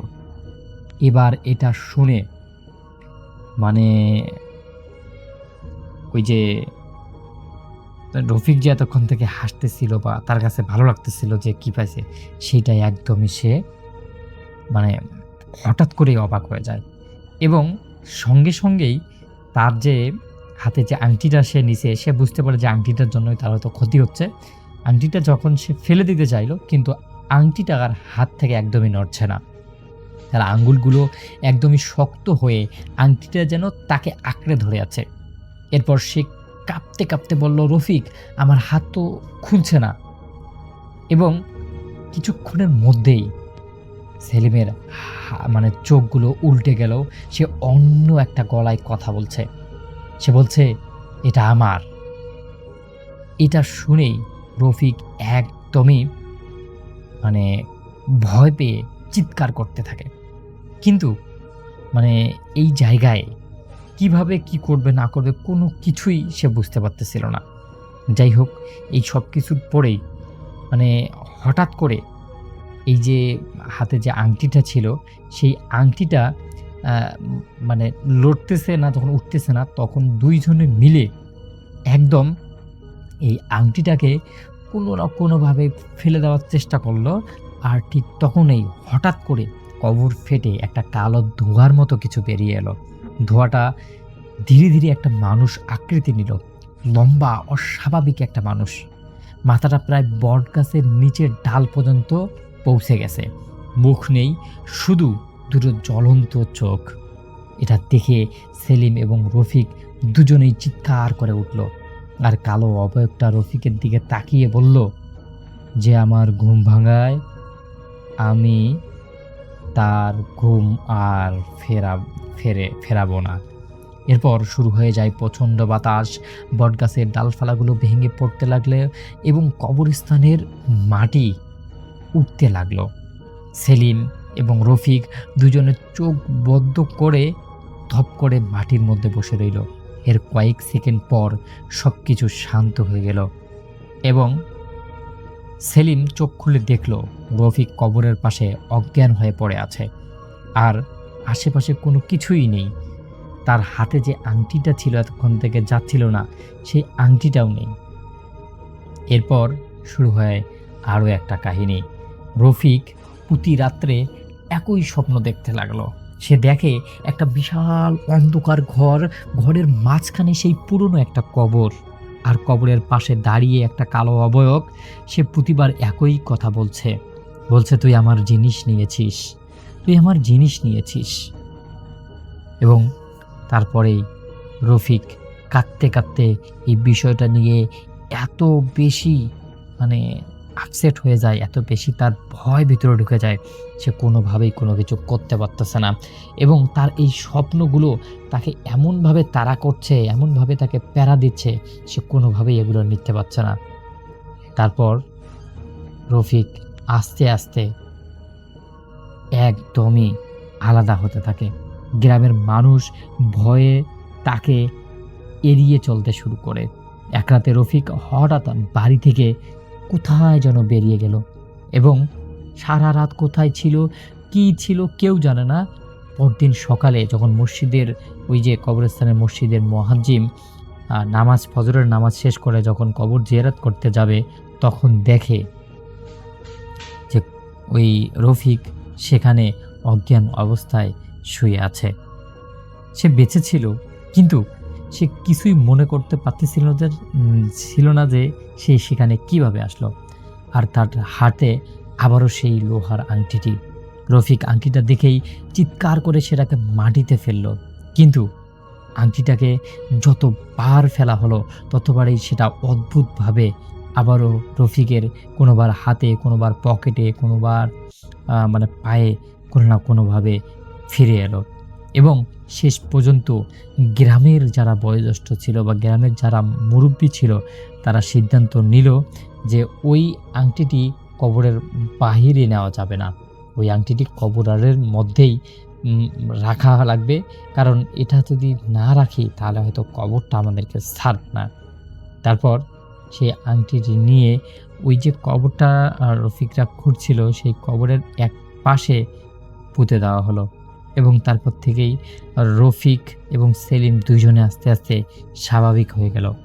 কিন্তু সেলিম আজও একটা কথা বলতে পারেনি।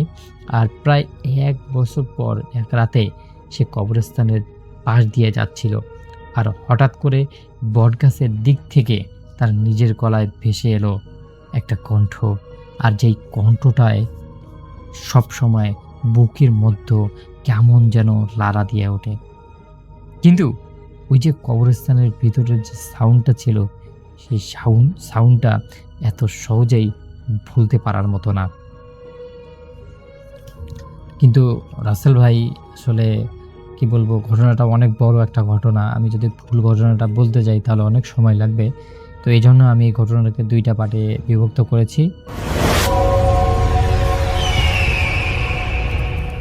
আসসালামু আলাইকুম। আমি আবির মাহমুদ। আমার বাড়ি গাজীপুরে।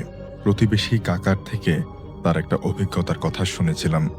হার হিম করা ভয়ানক না হলেও ঘটনাটা আমার কাছে সম্পূর্ণ বাস্তব মনে হয়েছে। উনি সে সময় খালার বাড়িতে থেকে পড়াশোনা করতেন। ঘটনাটা উনি আমাকে যেভাবে বলেছিলেন আমি সেভাবেই বলার চেষ্টা করছি। একদিন এক রাস্তায় দুপুরে হাঁটছিলাম। আমার কয়েক গজ সামনে একটা মেয়ে অথবা মহিলা বোরকা পরিহিত হেঁটে যাচ্ছিল। ও কোনো এক কারণে বারবার পেছনে ফিরে আমাকে দেখছিল। মনে হচ্ছিল মেয়েটা বা মহিলাটা একটা বেশ অস্বস্তিতে আছে। হঠাৎ রাস্তার ডান দিকে একটা বাড়ি থেকে আওয়াজ আসলো, নির্লজ্জ, কতবার বারণ করেছি তারপরে ওই রাস্তা দিয়ে আসবে। এই কথা শুনে আমার সামনের মেয়েটা জিন শব্দ উচ্চারণ করে দৌড়ে পালিয়ে গেল। আমি ভাবলাম আমাকে দেখে ভয় পেয়েছে। বেশ কিছুদিন পর ওই রাস্তা দিয়ে যাচ্ছিলাম, আমি একাই ছিলাম।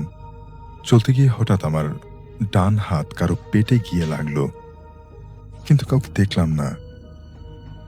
এবং ডান দিকে ওই বাড়িটা থেকে আওয়াজ আসলো, আরে মোটা মাথা। যাই হোক, আমি ভাবলাম যে বাড়ির ভেতরে কেউ হয়তোবা কথা বলছে। এদিকে আমার মাথা খারাপ হবার উপক্রম, কারণ জলজ্যান্ত স্পর্শ টের পেলাম কিন্তু কাউকে দেখছি না কেন। আমি চারিদিকে হাত ছড়াছড়ি করে ওই অদৃশ্য সত্তাকে ধরার চেষ্টা করলাম, কিন্তু পারলাম না। রাস্তাটা ছিল ধুলোময়, অতএব চারিদিকে খুব সতর্কতার সাথে আমি খেয়াল রাখছিলাম, কেননা কেউ সরে পড়ার চেষ্টা করলে তার পদচিহ্ন ওই ধুলোয় পড়ে থাকবে। কিন্তু ফলাফল শূন্য। অন্যদিকে ডান দিকের ওই বাড়ি থেকে হাসাহাসির শব্দ শোনা গেল। আরো শোনা গেল, জিনিসটা কিন্তু মজার, দেখো কিভাবে জাল ফেলে ধরার চেষ্টা করছে।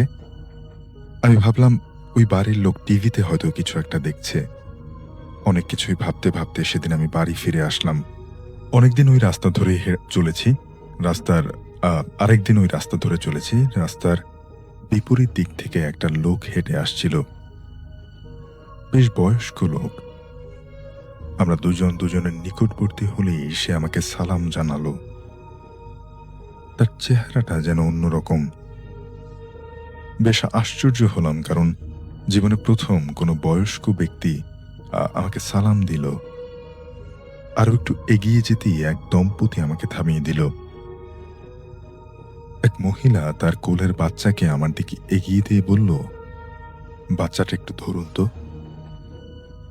আমি ভাবলাম ওরা হয়তো কিছু একটা করবে, তাই অনিচ্ছা সত্ত্বেও না বলতে পারলাম না। এরপর দেখলাম দুজনের পরনের কাপড় ঠিক করে দিচ্ছে। আর তখন ওদের প্রতি আমি আর একটু মনোযোগ দিতেই দেখলাম পুরুষ লোকটার চেহারা বেশ দানবীয়, বিশেষ করে অনেকটা লম্বা গঠনের, এবং তার মুখমণ্ডল ভ্রুযুগল দানবীয় ছিল।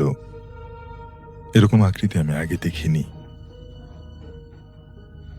এবার ওরা নিজেদের কাজ শেষ করে আমার কাছ থেকে বাচ্চাটা ফেরত নিতে আসলো, এবং ওই মহিলা আমাকে বলল, বাচ্চাটা সুন্দর তাই না? আমি মাথা ঝাঁকিয়ে বললাম, হ্যাঁ। আসলে বাচ্চাটা বেশ ছোট ছিল এবং মোটেও আমার কাছে সুন্দর মনে হয়নি, যদিও শিশুরা নিষ্পাপ। এরপর ওরা চলে গেল। একদিন খুব সকালে বাড়ি থেকে বের হচ্ছি, তখনই আমার খালা আমাকে বলল, তুমি ওই রাস্তা দিয়ে যাবে না, ঠিক আছে? আমি বললাম, কেন, কি হয়েছে?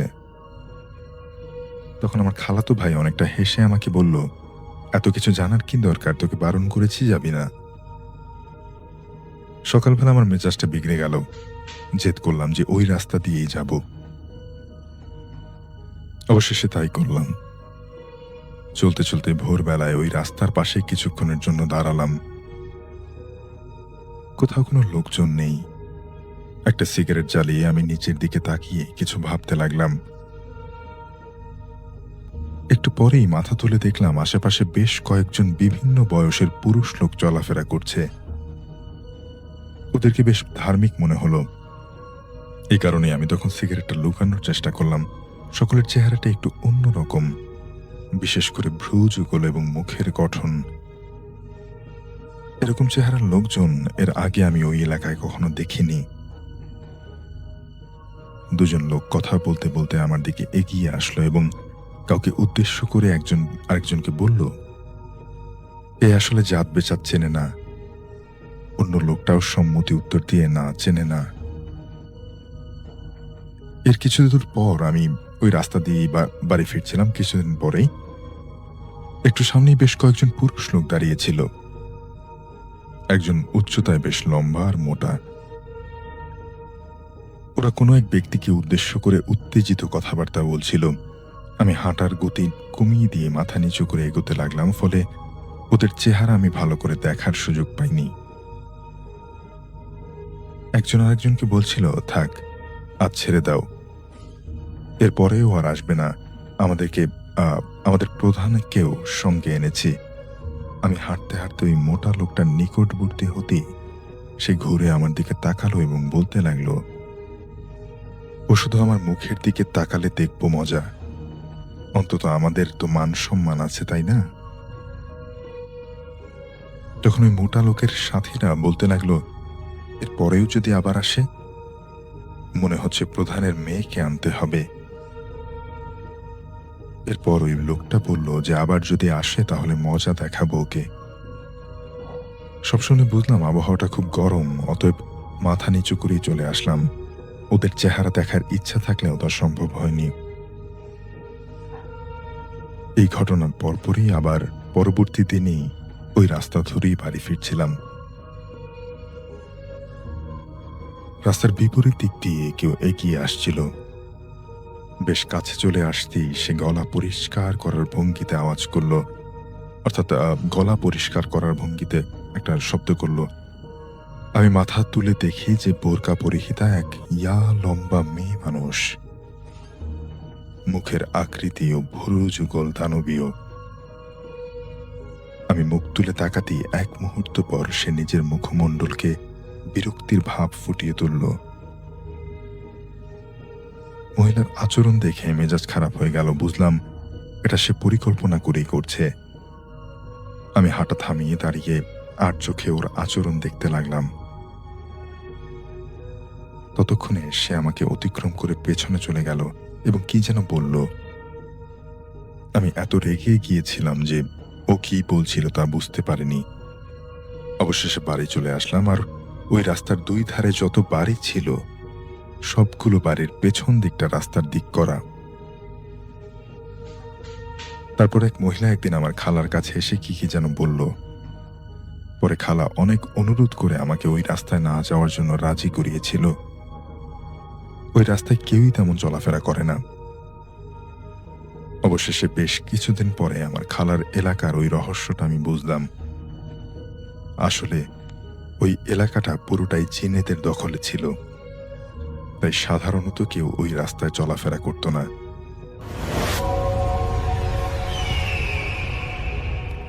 গত কিছুদিন আগের ঘটনা। গভীর রাতে তাহসিন ভাই একজন আত্মীয়কে দেখে হাসপাতাল থেকে বাড়ি ফিরছিলেন। তখন আনুমানিক রাত 2টার মতো হবে। তিনি বর্তমানে সিলেটে থাকেন এবং এই ঘটনাটা সিলেটের। তো লকডাউনের কারণে এমনিতেই রাস্তাঘাট সন্ধ্যার আগে ফাঁকা হয়ে যায়, কিন্তু তো সেই রাত ছিল ঈদের দ্বিতীয় রাত। এই জন্য ফাঁকাটা ছিল আর অনেক বেশি। রাস্তায় যেন কোনো গাড়ি ঘোড়া রিক্সাও ছিল না। তো হাসপাতাল থেকে তাহসিন ভাইকে তখন হেঁটে বাসার উদ্দেশ্যে রওনা দিতে হবে, আর ওনার বাসা ছিল প্রায় 7 কিলো দূরে। তো উনি কিছুটা ভেবে চিনতে সিদ্ধান্ত নেয় যে যদি রিক্সা নাই পাই তাহলে হেঁটেই যাব, আর হাঁটতে নাকি ওনার বেশ ভালো লাগে। তো একটা সময় দেখা যায় যে ওনার একটা এরিয়া আছে, যে মেইন রাস্তা থেকে যখন ওনার এলাকার দিকে ঢুকবে তখন নাকি দুপাশে চা বাগান। রাত তখন 2:15। তিনি হাঁটছিল একা একা এবং ভাবছিল যে এখানে তিনি প্রায় সময় বন্ধুদের নিয়ে হাঁটাহাঁটি করত। তো তখন তিনি ফিল করতে থাকে যদি আজকে বন্ধুরা থাকতো তাহলে আমার একটু পরিবেশ ভিন্ন হতো। যাই হোক, তিনি এই যে চা বাগান আছে সেখানকার চৌকিদারদেরও খুঁজতে লাগলেন, কিন্তু কাউকেই তখন দেখা যাচ্ছিল না। তিনি হাঁটতে থাকেন। মনের মধ্যে তেমন কোনো একটা ভয় ছিল না, কিন্তু হঠাৎ একটা বাদুড় ওনার ঠিক মাথার সামনে দিয়ে উড়ে যায়। এত রাতে তিনি একা, আশেপাশে তেমন আলো নাই। আর সেই মুহূর্তে যদি একটা বাদুড় ওনার মাথার সামনে দিয়ে উড়ে যায়, তাহলে কতটা ভয় ওনার লেগেছিল তখন ভাবতে অবাক লাগে। তিনি তখন হঠাৎ চমকে যায়। তারপরও তিনি মনের মধ্যে সাহস রাখছিলেন, কারণ এখন কিছুই করার নাই। যদি ভয়ানক কিছু ঘটেও থাকে সামনে, কেউ কিন্তু নাই যে ওনাকে বাঁচাবে একমাত্র আল্লাহ ছাড়া। তারপর হঠাৎ করে তার শরীরটা নাকি একটু গরম হতে থাকে এবং তিনি গরম বাতাস অনুভব করতে লাগেন এবং ওনাকে অস্বস্তি লাগছিল। এতটা গরম নাকি তার কখনোই আগে লাগেনি। সব অদ্ভুত ঘটনা ঘটতে থাকে ওনার মাঝে। ওনার অনুভূতি হতে থাকে যে আশেপাশে হয়তো বা কেউ আছে, কেউ তাকে ফলো করছে। এদিকে ওনার মোবাইলে খুব অল্প চার্জ ছিল এবং তিনি দেখছে তখন প্রায় 2:40 বেজে গেছে এরকম হাঁটতে হাঁটতে। প্রায় 15-20 মিনিট ধরে তিনি হাঁটছেন। একটু পর তিনি ফিল করে তার সামনে দিয়ে কেউ একজন দৌড়ে গিয়েছে। এটা অশরীরী কিছু একটা হবে, কারণ তিনি মানুষের মতো কিছু বুঝতে পারেনি। মানে তিনি যে একটা জায়গায় ছায়ার মতো কিছু একটা ওনার সামনে দিয়ে চলে গিয়েছে, চোখের পলকে গায়েব হয়ে গিয়েছে। তিনি বলেন যে তিনি নাকি জীবনেও এরকম কোনো ভয়ঙ্কর অভিজ্ঞতার শিকার হননি, কিন্তু সেদিনই প্রথম এই অভিজ্ঞতার শিকার হয়েছিলেন। এরপরও তিনি হাঁটতেছিল এবং হাঁটার বেশ খানিকটা পর সেই যে গরম লাগছিল ওনার, এবার নাকি ওনার বেশ শীত লাগা শুরু করে এবং তিনি একটা মানুষের আওয়াজ পান, যারা নাকি অনেকে একসাথে মিলে হাঁটাহাঁটি করলে যেরকম একটা আওয়াজ হয়, এরকম একটা আওয়াজ, এবং একজন মনে হয় কথা বলছিল, এরকম আওয়াজ পাচ্ছিল। উনি ভাবে যে হয়তো আশেপাশে মানুষ আছে। আশেপাশে তিনি তাকান, দেখে মানুষ নাই, কিন্তু আগরবাতির ঘ্রাণ পাওয়া তিনি শুরু করেন। এটা তীব্রভাবে তিনি ঘ্রাণটা পাচ্ছিল। এখন তিনি আস্তে আস্তে ভয়ের মধ্যে পড়ে যান। তিনি ঠিক করেন যে যেভাবেই হোক এখান থেকে তার দৌড়ে পালাতে হবে। নিশ্চয়ই আশেপাশে কিছু একটা আছে, হতে পারে ভালো কিছু, হতে পারে খারাপ কিছু। সেই মুহূর্তে তিনি বলেন যে 4 কোল পড়া তিনি শুরু করেন। সূরা ফালাক, সূরা নাস, সূরা কাফিরুন এবং সূরা ইখলাস, এগুলো তিনি পড়তে থাকেন এবং চোখ বন্ধ করে পড়তে থাকেন। এবং তিনি চোখটা খুলে দেখেন যে আশেপাশে যা তিনি দেখছিলেন, যে ভয়ানক একটা পরিস্থিতির শিকার হয়েছিল, সেখানে নাকি তার আর হয়নি। এবং আলহামদুলিল্লাহ তিনি তখন নাকি বাসার খুব কাছাকাছি এসে পড়েছিলেন। তো তাসিন ভাইকে অসংখ্য ধন্যবাদ। একটা ছোট এক্সপিরিয়েন্স তিনি শেয়ার করলেন। আসলে সবকিছুই যে আসলে ভয়ঙ্কর হবে তা না, কিন্তু এই পরিস্থিতিতে যদি আপনি থাকতেন তাহলে আপনার কেমন লাগতো, এটা কিন্তু আসলে প্রশ্নবিদ্ধ। তাসিন ভাই তিনি সিলেটের ঈদগাতে তিনি থাকেন, শাহী ঈদগাহ এলাকায় তিনি থাকেন। তিনি একটা ছোট্ট একটা এক্সপিরিয়েন্স শেয়ার করেছেন। তো শ্রোতা বন্ধুরা, আমি সামির আনসারি আজকে এখন চলে যাব মাহমুদ হাসান ভাইয়ের ঘটনায়। তিনি বরিশাল থাকেন। তিনি এর আগেও আমাদেরকে বেশ কয়েকটা ঘটনা পাঠিয়েছেন, কিন্তু এই ঘটনাটা বেশ ব্যতিক্রম। যারা উপরের ফ্লোরে থাকেন, মানে একটা বিল্ডিং এ যারা উপরের ফ্লোরের দিকে থাকেন বা আশেপাশে যাদের বিল্ডিং এর পাশে যে ছাদ থাকে, অনেক বিল্ডিং কিন্তু আছে যে আপনি দেখা যাচ্ছে 6 তলা বা 7 তলা আছেন, তার পাশেই পাশাপাশি বিল্ডিং এর ছাদ দেখা যাচ্ছে, নিচে ছাদ বা আপনাদের বরাবর সমান ফ্লোরে পাশের বাসাতে ছাদ আছে। এরকম কিন্তু হয়, অনেক বিল্ডিং ঢাকা শহরে বা ঢাকার বাইরে আছে। তেমনই একটা বিল্ডিং এর ঘটনা তিনি শেয়ার করেছেন মাহমুদ ভাই। তিনি আসলে এই ঘটনাটা যেটা পেয়েছেন সেটা ওনার বন্ধুর খালার বাড়ি থেকে এটা পেয়েছেন এবং খালার কাছে ওনাকে যেতে হয়েছিল এবং সেই খালার থেকে ঘটনাটা তিনি কালেক্ট করেন। তো যার থেকে এই ঘটনাটা কালেক্ট করেন তার নাম সারা। এটা 2017 সালের ঘটনা। তো আমি সরাসরি সেই ঘটনায় চলে যাচ্ছি। তো সারা যিনি ছিলেন তার বাবা একজন ব্যাংকার ছিল। তো সেই আঙ্কেল ঢাকায় একটা ব্যাংকে তিনি কাজ করতেন। তো সেই সুবাদেই সারাদের ঢাকায় নাকি যেতে হতো, মানে ওরা ছিল ঢাকার বাইরে। তো যেহেতু ওর বাবা ঢাকায় ব্যাংকে চাকরি পেয়েছে, তো তাদেরকে ঢাকায় এরকম একটা এলাকায় বাসা ভাড়া নিতে হয়। তো সেই এলাকার নাম তিনি বলতে মানা করেছে, দেখে আমি সেই এলাকার নাম নিচ্ছি না। তো বাসাটা ছিল 5 তলা এবং সারারা 5 তলাতেই থাকতো। তো তাদের ঠিক ফ্ল্যাটের পাশাপাশি আরেকটা বিল্ডিং। তো ওই বিল্ডিং এ আবার ওই 5 তলা বরাবর জায়গা হচ্ছে ছাদ। আর সেই ছাদ যেখানে ছিল সেখানে দেখা গিয়েছে যে পুরোটা ছাদ এরকম যে ওই কিছু কিছু ছাদ আছে যে হাফ, মানে অনেক ভীম থাকে এবং ভীমগুলা অর্ধেক, মানে একটু দেখা যায় যে সিমেন্ট দিয়ে গাঁথুনি দেওয়া থাকে, বাকিটা রড দেওয়া থাকে। সেরকম কিছু ছাদ এরকম আছে, এবং ওই ছাদটাও নাকি এরকম ছিল। মানে বেশ কয়েকটা ভীম ছিল এবং ভীমের অর্ধেক হচ্ছে সিমেন্ট দিয়ে তৈরি করা এবং বাকিটা হচ্ছে রড দেওয়া, খাড়া খাড়া রড দেওয়া। মানে হয়তোবা সেখানকার বাড়িওয়ালা বিল্ডিংটা আরো করে বাড়াবে, এই জন্য সেরকম হাফ করে রেখেছে ভীমগুলা। তো যাই হোক, সেটা এরকম পাশাপাশি একটা ছাদ ছিল, এবং ঢাকা শহরের বিল্ডিং গুলো কিন্তু কিছু কিছু এলাকা আছে যে খুব গেঞ্জাগেঞ্জি, মানে একটার পর একটা খুব গায়ে লাগানো অনেকটা। তো সারারা সেই বাসায় উঠে, এবং সারা সেই বাসাটা পরে গুজগাছ করার দিন তাদের ভালোই যাচ্ছিল। তো সারা এবং তার যে ছোট ভাই আছে, তারা দুজন মিলে একদিন ঠিক করে যে ওদের বিল্ডিং এই যে 6 তলায় ছাদ আছে, সেই ছাদে কোনো একদিন বিকালে তারা ঠিক করে একটু ঘোরাফেরা করতে যাবে আর কি। এটা নাকি বাড়িতে ওঠা 3-4 দিন পর তারা সেই ছাদে যায়, 6 তলায় ছাদে যায়। তো সারা সেই ছাদে যাওয়ার পর ঠিক একটা কর্নারে একটা নোটিশ বোর্ডের মধ্যে কিছু একটা লেখা আছে একটা কাগজে, সেটা দেখছে যে লিমিটিং করে একটা কাগজে কিছু একটা লেখান, এবং বড় করে লেখা নোটিশ, এবং সেখানে লেখা যে একটা বাউন্ডারি আছে যেটা তার কাটা দিয়ে আটকানো ছিল। বলছে এই বাউন্ডারির ভিতর কেউ ঢুকবেন না, এবং এখানে ঢুকলে আপনার বিপদ ঘটতে পারে।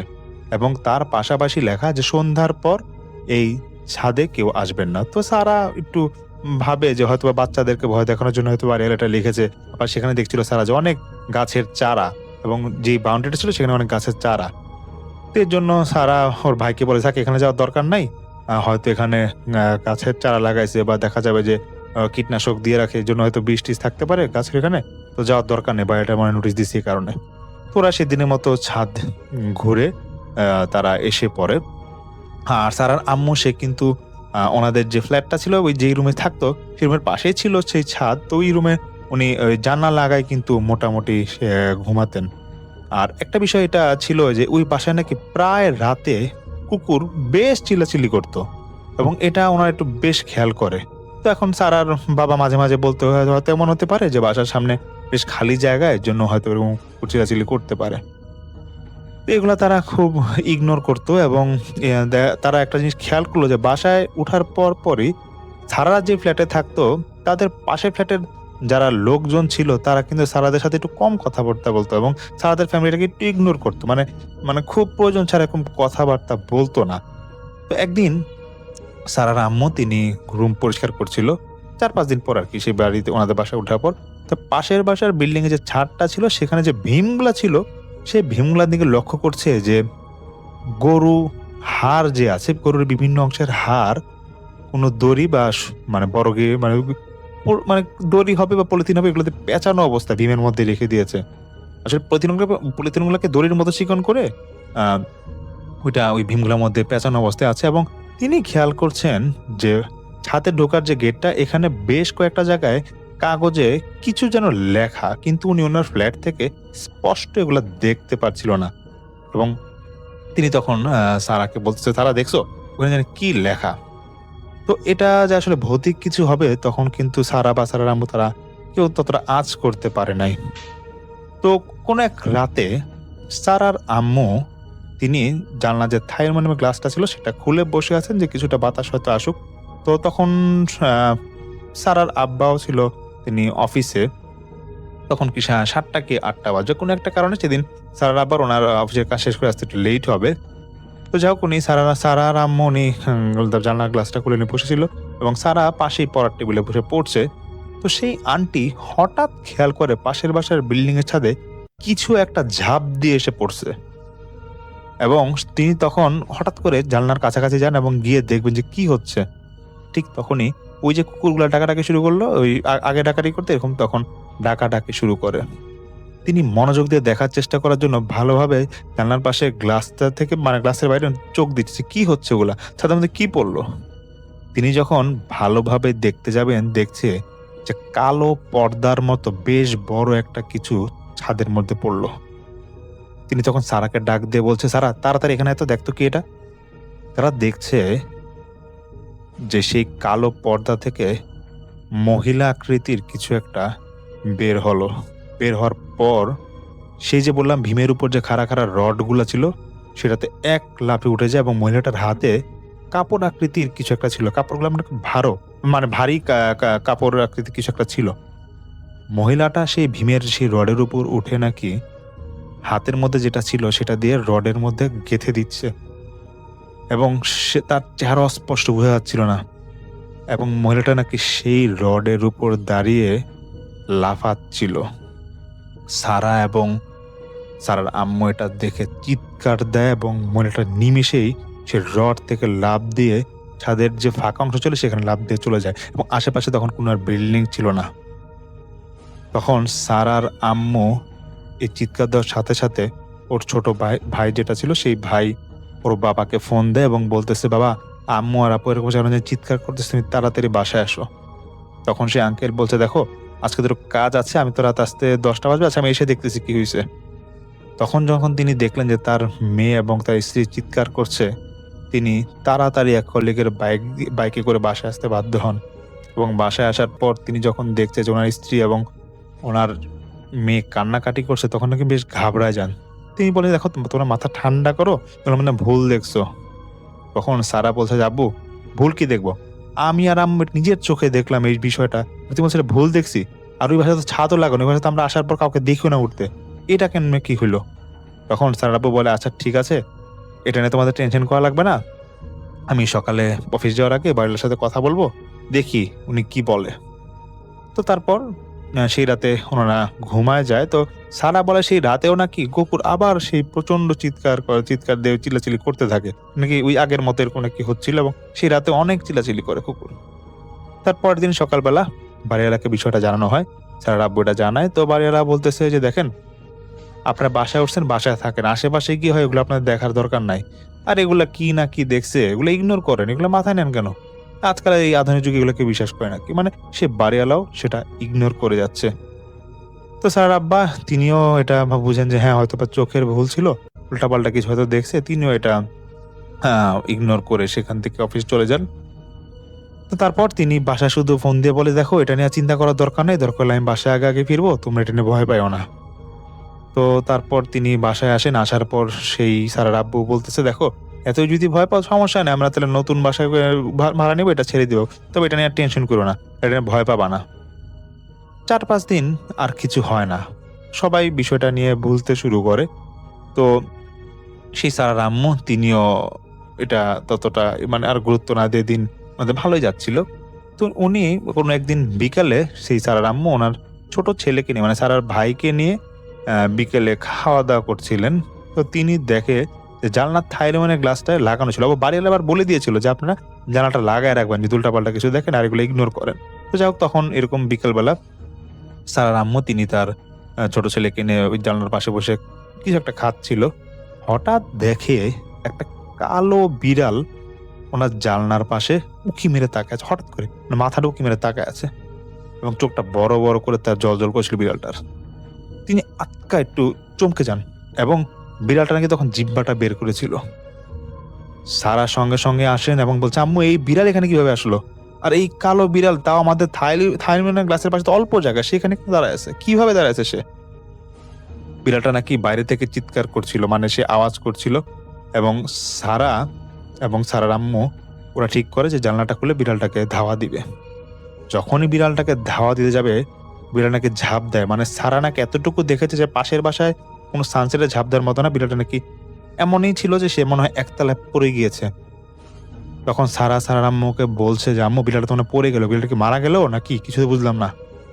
সারার আম্মু বলছে যে, বাদ দাও, জানালাটা লাগাই দাও আর জানালা লক করে দাও, এটা নিয়ে তোমার ভাবা লাগবে না। 2 দিন পর সারা সে সন্ধ্যার আগ মুহূর্তে ছাদে যাবে। তার মাথায় এগুলো কিছুই ছিল না। ছাদে সে যাওয়ার পর যখন আর দেখছে যে মাগরিব আজান দিয়ে দিবেন একটা সময়, তখন সেই সারা সে ছাদ থেকে নামতে যাবে। সে যখন মানে সিঁড়ির 2-3টা সিঁড়ি অতিক্রম করে দেখছে যে ওদের ছাদের কিন্তু গেট সে লাগাই দিয়েছে, লাগাই দেওয়ার শেষ তার। তখন সে দেখছে যে সিঁড়িতে কোনো জানালা নাই, কিন্তু হঠাৎ করে একটা বাতাস আসতেছে এবং বাতাসটা এমনটা ঘূর্ণে মানে অল্প কিছু বালু ছিল, বালুগুলা ঘুরতেছে সারার সামনে। সারা তখন ভাবে যে আবার ছাদে ব্যাক করবে, সে নিজের বাসার দিকে যাচ্ছিল না, সে আবার ছাদের দিকে গেটটা খুলে দেয়। সঙ্গে সঙ্গে গেট খোলা মাত্রই কালো সেই বিড়ালটা সে গেট থেকে বেরোয় সিঁড়িতে নিচে নেমে যায় এবং সারা একটু চিৎকার দিয়ে উঠে। সারার আম্মু তখন দ্রুত সে সিঁড়িতে এসে বলতেছে, তুমি চিৎকার দিলা কেন? সারা বলতেছে যে, আম্মু কি বিড়ালটা না সেদিন পড়ে গেল, সেটা আবার আসলো কিভাবে? তখন তিনি তার মেয়েকে সান্ত্বনা দেওয়ার জন্য বলছে, ছাদে আসো, দেখছি কি হচ্ছে, দেখি, ছাদে আসো। ছাদে আসছে আর কোনি, সে আন্টি বলছেন ছাদে আসছি, তুমি থাকো। তখন সেই আন্টি সঙ্গে সঙ্গে সারাকে সান্ত্বনা দেন, বলে চলো ছাদে যাই, আরাম দিয়ে দিয়ে বেশিক্ষণ থাকবো না। তারা দেখছে সেই কালো বিড়ালটা ছাদে হাঁটাহাঁটি করছে। সারা তার আম্মুকে বলে, আম্মু আমি আমার চোখের সামনে দেখলাম বিড়ালটা দ্রুত সিঁড়িতে চলে গেল নিচে, সে আবার উপরে আসলো কি ওই 5 তলায়, ওদের মানে 6 তলায় আর কি, সেই ছাদে কিভাবে আসলো এটা বলছে। তো সারার আম্মু আসলে নিজেও ভয় পাচ্ছে, কিন্তু তিনি তার মেয়েকে কিছু বলছে না। তিনি তখন বাসায় এসে পরে রাতে ওনার হাজবেন্ড আসে, তখন তিনি তার হাজবেন্ডকে বলছে, দেখো দ্রুত আমাদের বাসা চেঞ্জ করা উচিত। এবং তারা নাকি একটা বাসাও দেখেছিল, আর বাসাও নাকি তারা তেমন ভালো বাসা খুঁজে পাচ্ছিল না। তারপর 3-4 দিন আবার সবকিছু নর্মাল। একদিন রাতে সেই সারার আব্বু এবং সারার আম্মু খাটে শুয়েছিল, তারা ঘুমাবে। তো সে দরজা মানে জানলা তো লাগানোই এবং রুমের লাইটও অফ করা। সারা এবং সারার ভাই তাদের পাশের রুমে।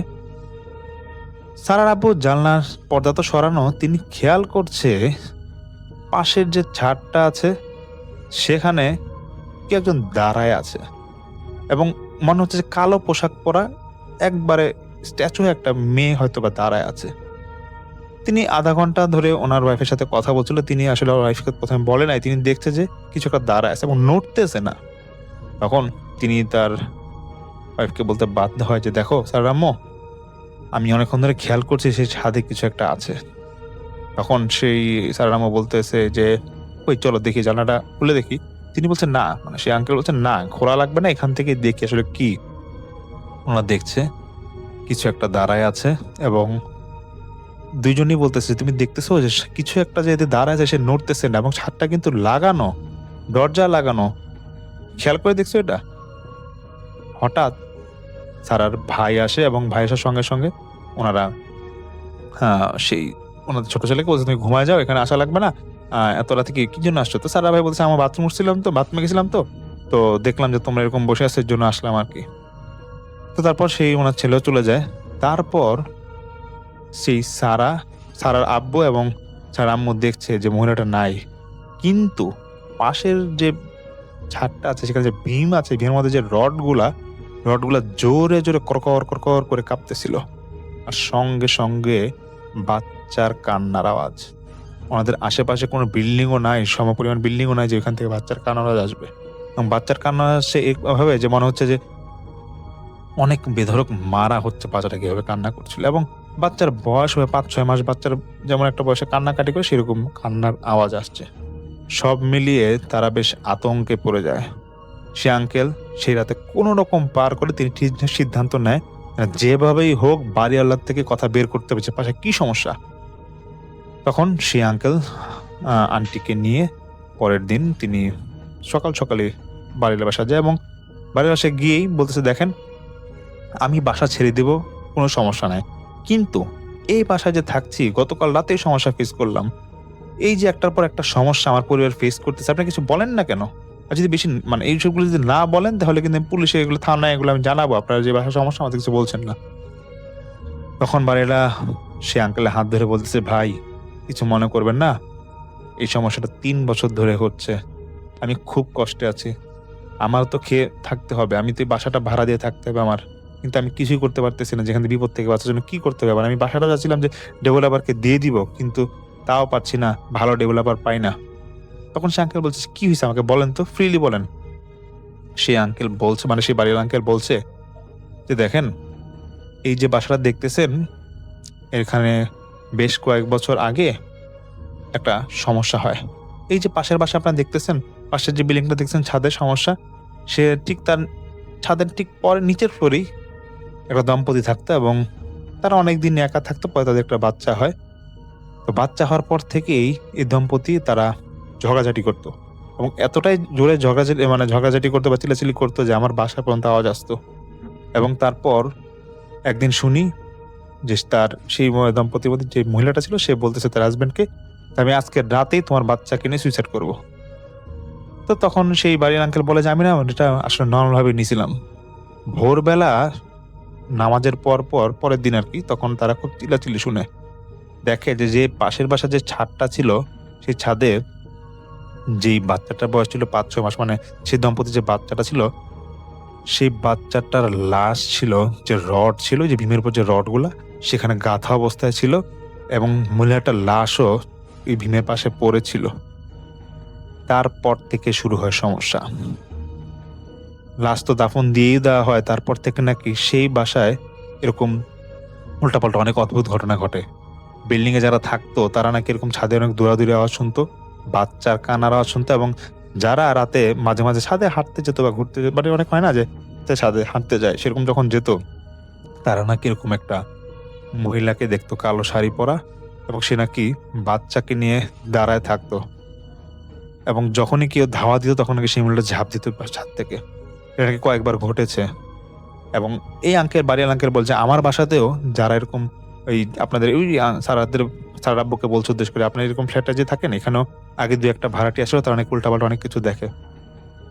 তখন সে বাড়ির আঙ্কেল বলে যে দেখেন, পাশের বাসার যিনি বাড়ির মালিক ছিল তিনি 23 জন হুজুরকে দেখিয়েছিল, ইসলামিক রিচুয়াল অনেক করা হয়েছে, কিন্তু এটা সমস্যার সমাধান হয়নি এবং বিল্ডিংটা বন্ধ করাও যায়নি। এবং সেই লোকটা নাকি অনেক টাকা পয়সা নষ্ট করছিল, এবং একটা পর্যায়ে সেই লোকটা এই জায়গাটা তিনি বিক্রি করে দিয়ে চলে যায়, এবং যার কাছে বিক্রি করে সেও নাকি কোনো কারণবশত এখানে কিছু করতে পারে নাই। তো স্যার আপু বলে সেই বাড়িওয়ালাকে যে আপনি কিছু করতেছেন না কেন, আপনার বাড়িতে সমস্যা, আপনি এটা কিছু করেন না কেন, আপনি এখানে ডেভেলপারকে দেন। সেই বাড়ির আঙ্কেল বলছেন দেখেন আমি তো বললাম ডেভেলপার এখানে আমি পাচ্ছি না। তারপরে সেই বাড়িওয়ালা নাকি বলে যে আমি প্রায় 2 লাখ টাকা নষ্ট করেছি এই বাড়ির পিছনে, এবং এই বাড়িটা বন্ধ করতে চেয়েছিলাম, কিন্তু আমার বাড়ি বন্ধ হওয়ার পরেও নাকি অনেকেই অনেক কিছু দেখে। আর আমার যে মানে আপনারা যেখানে থাকেন যে 5তলাটা, ওইখানে নাকি ওইটাতে আমি 2টা ভাড়াটিয়া রেখেছিলাম, কিন্তু আসলে কেউ ঠিকভাবে থাকতে পারে না। সব কথা স্যার আব্বু এবং স্যার আম্মু শুনে এবং বাড়িটাকে সান্ত্বনা দেয়। তো স্যারার পরিবার নাকি তারপর কয়েকদিন তাদের এক রিলেটিভের বাসা ছিল, এবং তারা তারপর নতুন বাসা পায়, সে অন্য বাসায় চলে যায়, এবং স্যারা বলে যে কয়েক বছর পর নাকি তারপর সেই বাসাটা নাকি বাড়িওয়ালা পরে বাড়িওয়ালা ভেঙে তখন তিনি এটা সেল করে দেয়, তিনি আর ডেভেলপার পান না। তো এটা একটা ঘটনা। আসসালামু আলাইকুম প্রিয় লিসেনার্স, আশা করছি আপনারা সবাই ভালো আছেন এবং ভালো দলে আছেন। প্রিয় লিসেনার্স, আমরা আমাদের আজকের এই এপিসোডটির মাধ্যমে আপনাদেরকে বেশ কয়েকটি ভয়ানক ভয়ানক ঘটনা শোনানোর চেষ্টা করেছি। আপনাদের অনেকেরই রিকোয়েস্ট ছিল আমরা যেন জিনের ঘটনা শোনাই। আজকের এপিসোডের আমি কিন্তু প্রথম ঘটনা এবং দ্বিতীয় তৃতীয় সবগুলো ঘটনাই কিন্তু অধিকাংশ ঘটনা কিন্তু জিন রিলেটেড ছিল। তো প্রিয় লিসেনার্স, এই ঘটনাগুলো আপনাদের কাছে কেমন লাগলো অবশ্যই কিন্তু আপনাদের একটি মতামত জানাবেন। আমাদের আজকের এপিসোডের ঘটনাগুলো কিন্তু আপনাদের কাছে পেশ করেছেন যে রাসেল ভাই আর যে আফরান ভাই। সব থেকে আফরান ভাইয়ের ঘটনাটা আজকে আমাদের কাছে ভালো লেগেছে, এবং তারপর বাবু ভাই এবং আর যে শাফিন ভাই ঘটনা শুনিয়েছেন, এবং আপনারা আমার সবার প্রিয় ডক্টর আলিফ ভাইও বেশ কয়েকটি ঘটনা কিন্তু আপনাদের কাছে শুনিয়েছেন। তো প্রিয় লিসেনার্স, এই ঘটনাগুলো ছাড়াও আমি শাকিল আহমেদ বেশ কয়েকটি ঘটনা আপনাদের সঙ্গে শেয়ার করেছি, যে ঘটনাগুলো বাস্তব আমি ফেসবুকের আমার অনেক ফ্রেন্ডের কাছ থেকে পেয়েছি। আমি এই ঘটনাগুলোর সত্যতা যাচাই করিনি, কিন্তু ঘটনাগুলো আসলে আপনাদের কাছে কেমন লাগলো, ভয়ানক ছিল কিনা সেটি অবশ্যই জানাবেন। এবং এইরকম ঘটনাগুলো যদি আপনি একত্রিতভাবে বাছাই করা অনেকগুলো ঘটনা পেতে চান, তাহলে অবশ্যই আমাদের চ্যানেলটিকে সাবস্ক্রাইব করতে হবে, এবং আমাদের চ্যানেলটি যদি আপনারা ভিজিট করে আসেন তাহলে আপনারা দেখতে পারবেন যে আমাদের চ্যানেলের প্রত্যেকটা এপিসোডের প্রত্যেকটা ঘটনা অনেক বেশি স্পেশাল, অনেক বেশি ভয়ানক। আমরা কিন্তু সবসময় চেষ্টা করি আপনাদের কথাগুলো মাথায় রেখে আপনাদের পছন্দ অনুযায়ী আপনাদের রিকোয়েস্টের ঘটনাগুলো বেশি দেওয়ার জন্য। অনেকেই রিকোয়েস্ট করেছিলেন যেন অ্যাম্বুলেন্সের ঘটনা দেওয়া হয়, অনেকেই রিকোয়েস্ট করেছেন মর্গের ঘটনা, আবার অনেকেই রিকোয়েস্ট করেছিলেন জিনের ভয়ানক ঘটনা। আমরা আজকে জিনের ভয়ানক ঘটনা দিয়েছি, এবং যারা যারা অ্যাম্বুলেন্সের ঘটনা শুনতে চেয়েছিলেন তাদের কাছে আমি রিকোয়েস্ট করবো আপনারা আমাদের চ্যানেলটি ভিজিট করে আসেন। আমাদের চ্যানেলে অনেকগুলো অ্যাম্বুলেন্সের ঘটনা দেওয়া আছে, আপনারা চাইলেই খুব সহজেই সেখান থেকে শুনতে পারেন। আর যারা যারা নতুন এসেছেন আমি আপনাদের কাছে রিকোয়েস্ট করব, বা যারা যারা আজকে এই ভিডিওটি প্রথম দেখতেছেন তাদের কাছে রিকোয়েস্ট করব, আপনি যদি একজন সত্যিকারের হওয়ার ঘটনা লাভার হয়ে থাকেন, আপনাকে যদি ইমেল স্টোরিগুলো ভালো লাগে, তাহলে অবশ্যই আমাদের চ্যানেলটি সাবস্ক্রাইব করে রাখবেন। আমাদের চ্যানেলটির মাধ্যমে আমরা কিন্তু প্রতি রাত্র 10টার সময় এরকম ভয়ানক ভয়ানক বাছাই করা সেরা ঘটনাগুলো আপলোড করে থাকি। আপনারা চাইলেই চ্যানেলটি ভিজিট করে আসতে পারেন এবং আমাদের চ্যানেলটি সাবস্ক্রাইব করে রাখতে পারেন, তাহলে খুব সহজেই প্রতি রাত্র 10টার সময় আপনার কাছে নোটিফিকেশন চলে যাবে, এবং আপনি সেই নোটিফিকেশন অনুযায়ী খুব সহজেই শুধুমাত্র একটা ক্লিকের মাধ্যমে এরকম বাছাই করা সেরা অনেকগুলো ঘটনা পেয়ে যাবেন। তো প্রিয় লিসেনার্স, আমরা আজকের মতো বিদায় নেব, কিন্তু বিদায় নেওয়ার আগে একটি কথা বলে রাখবো, আমরা কিন্তু প্রতি রাত্র 10টার সময় এরকম বাছাই করা সেরা ঘটনাগুলো নিয়ে আসি। আগামীকালও ইনশাল্লাহ নিয়ে আসবো। আপনারা শুধু আমাদের চ্যানেলটি সাবস্ক্রাইব করবেন এবং পাশে আসা বেল আইকনটি অন করে রাখবেন। সবাই ভালো থাকবেন, সুস্থ থাকবেন। আপনাদের সবার মঙ্গল এবং সুস্বাস্থ্য কামনা করে আজকের মতো আপনাদের কাছ থেকে বিদায় নিচ্ছি, কিন্তু আগামীকাল ঠিক রাত 10টার সময় আবারও দেখা হচ্ছে ইনশাআল্লাহ। ততক্ষণ পর্যন্ত সবাই ভালো থাকবেন, সুস্থ থাকবেন। আল্লাহ হাফেজ।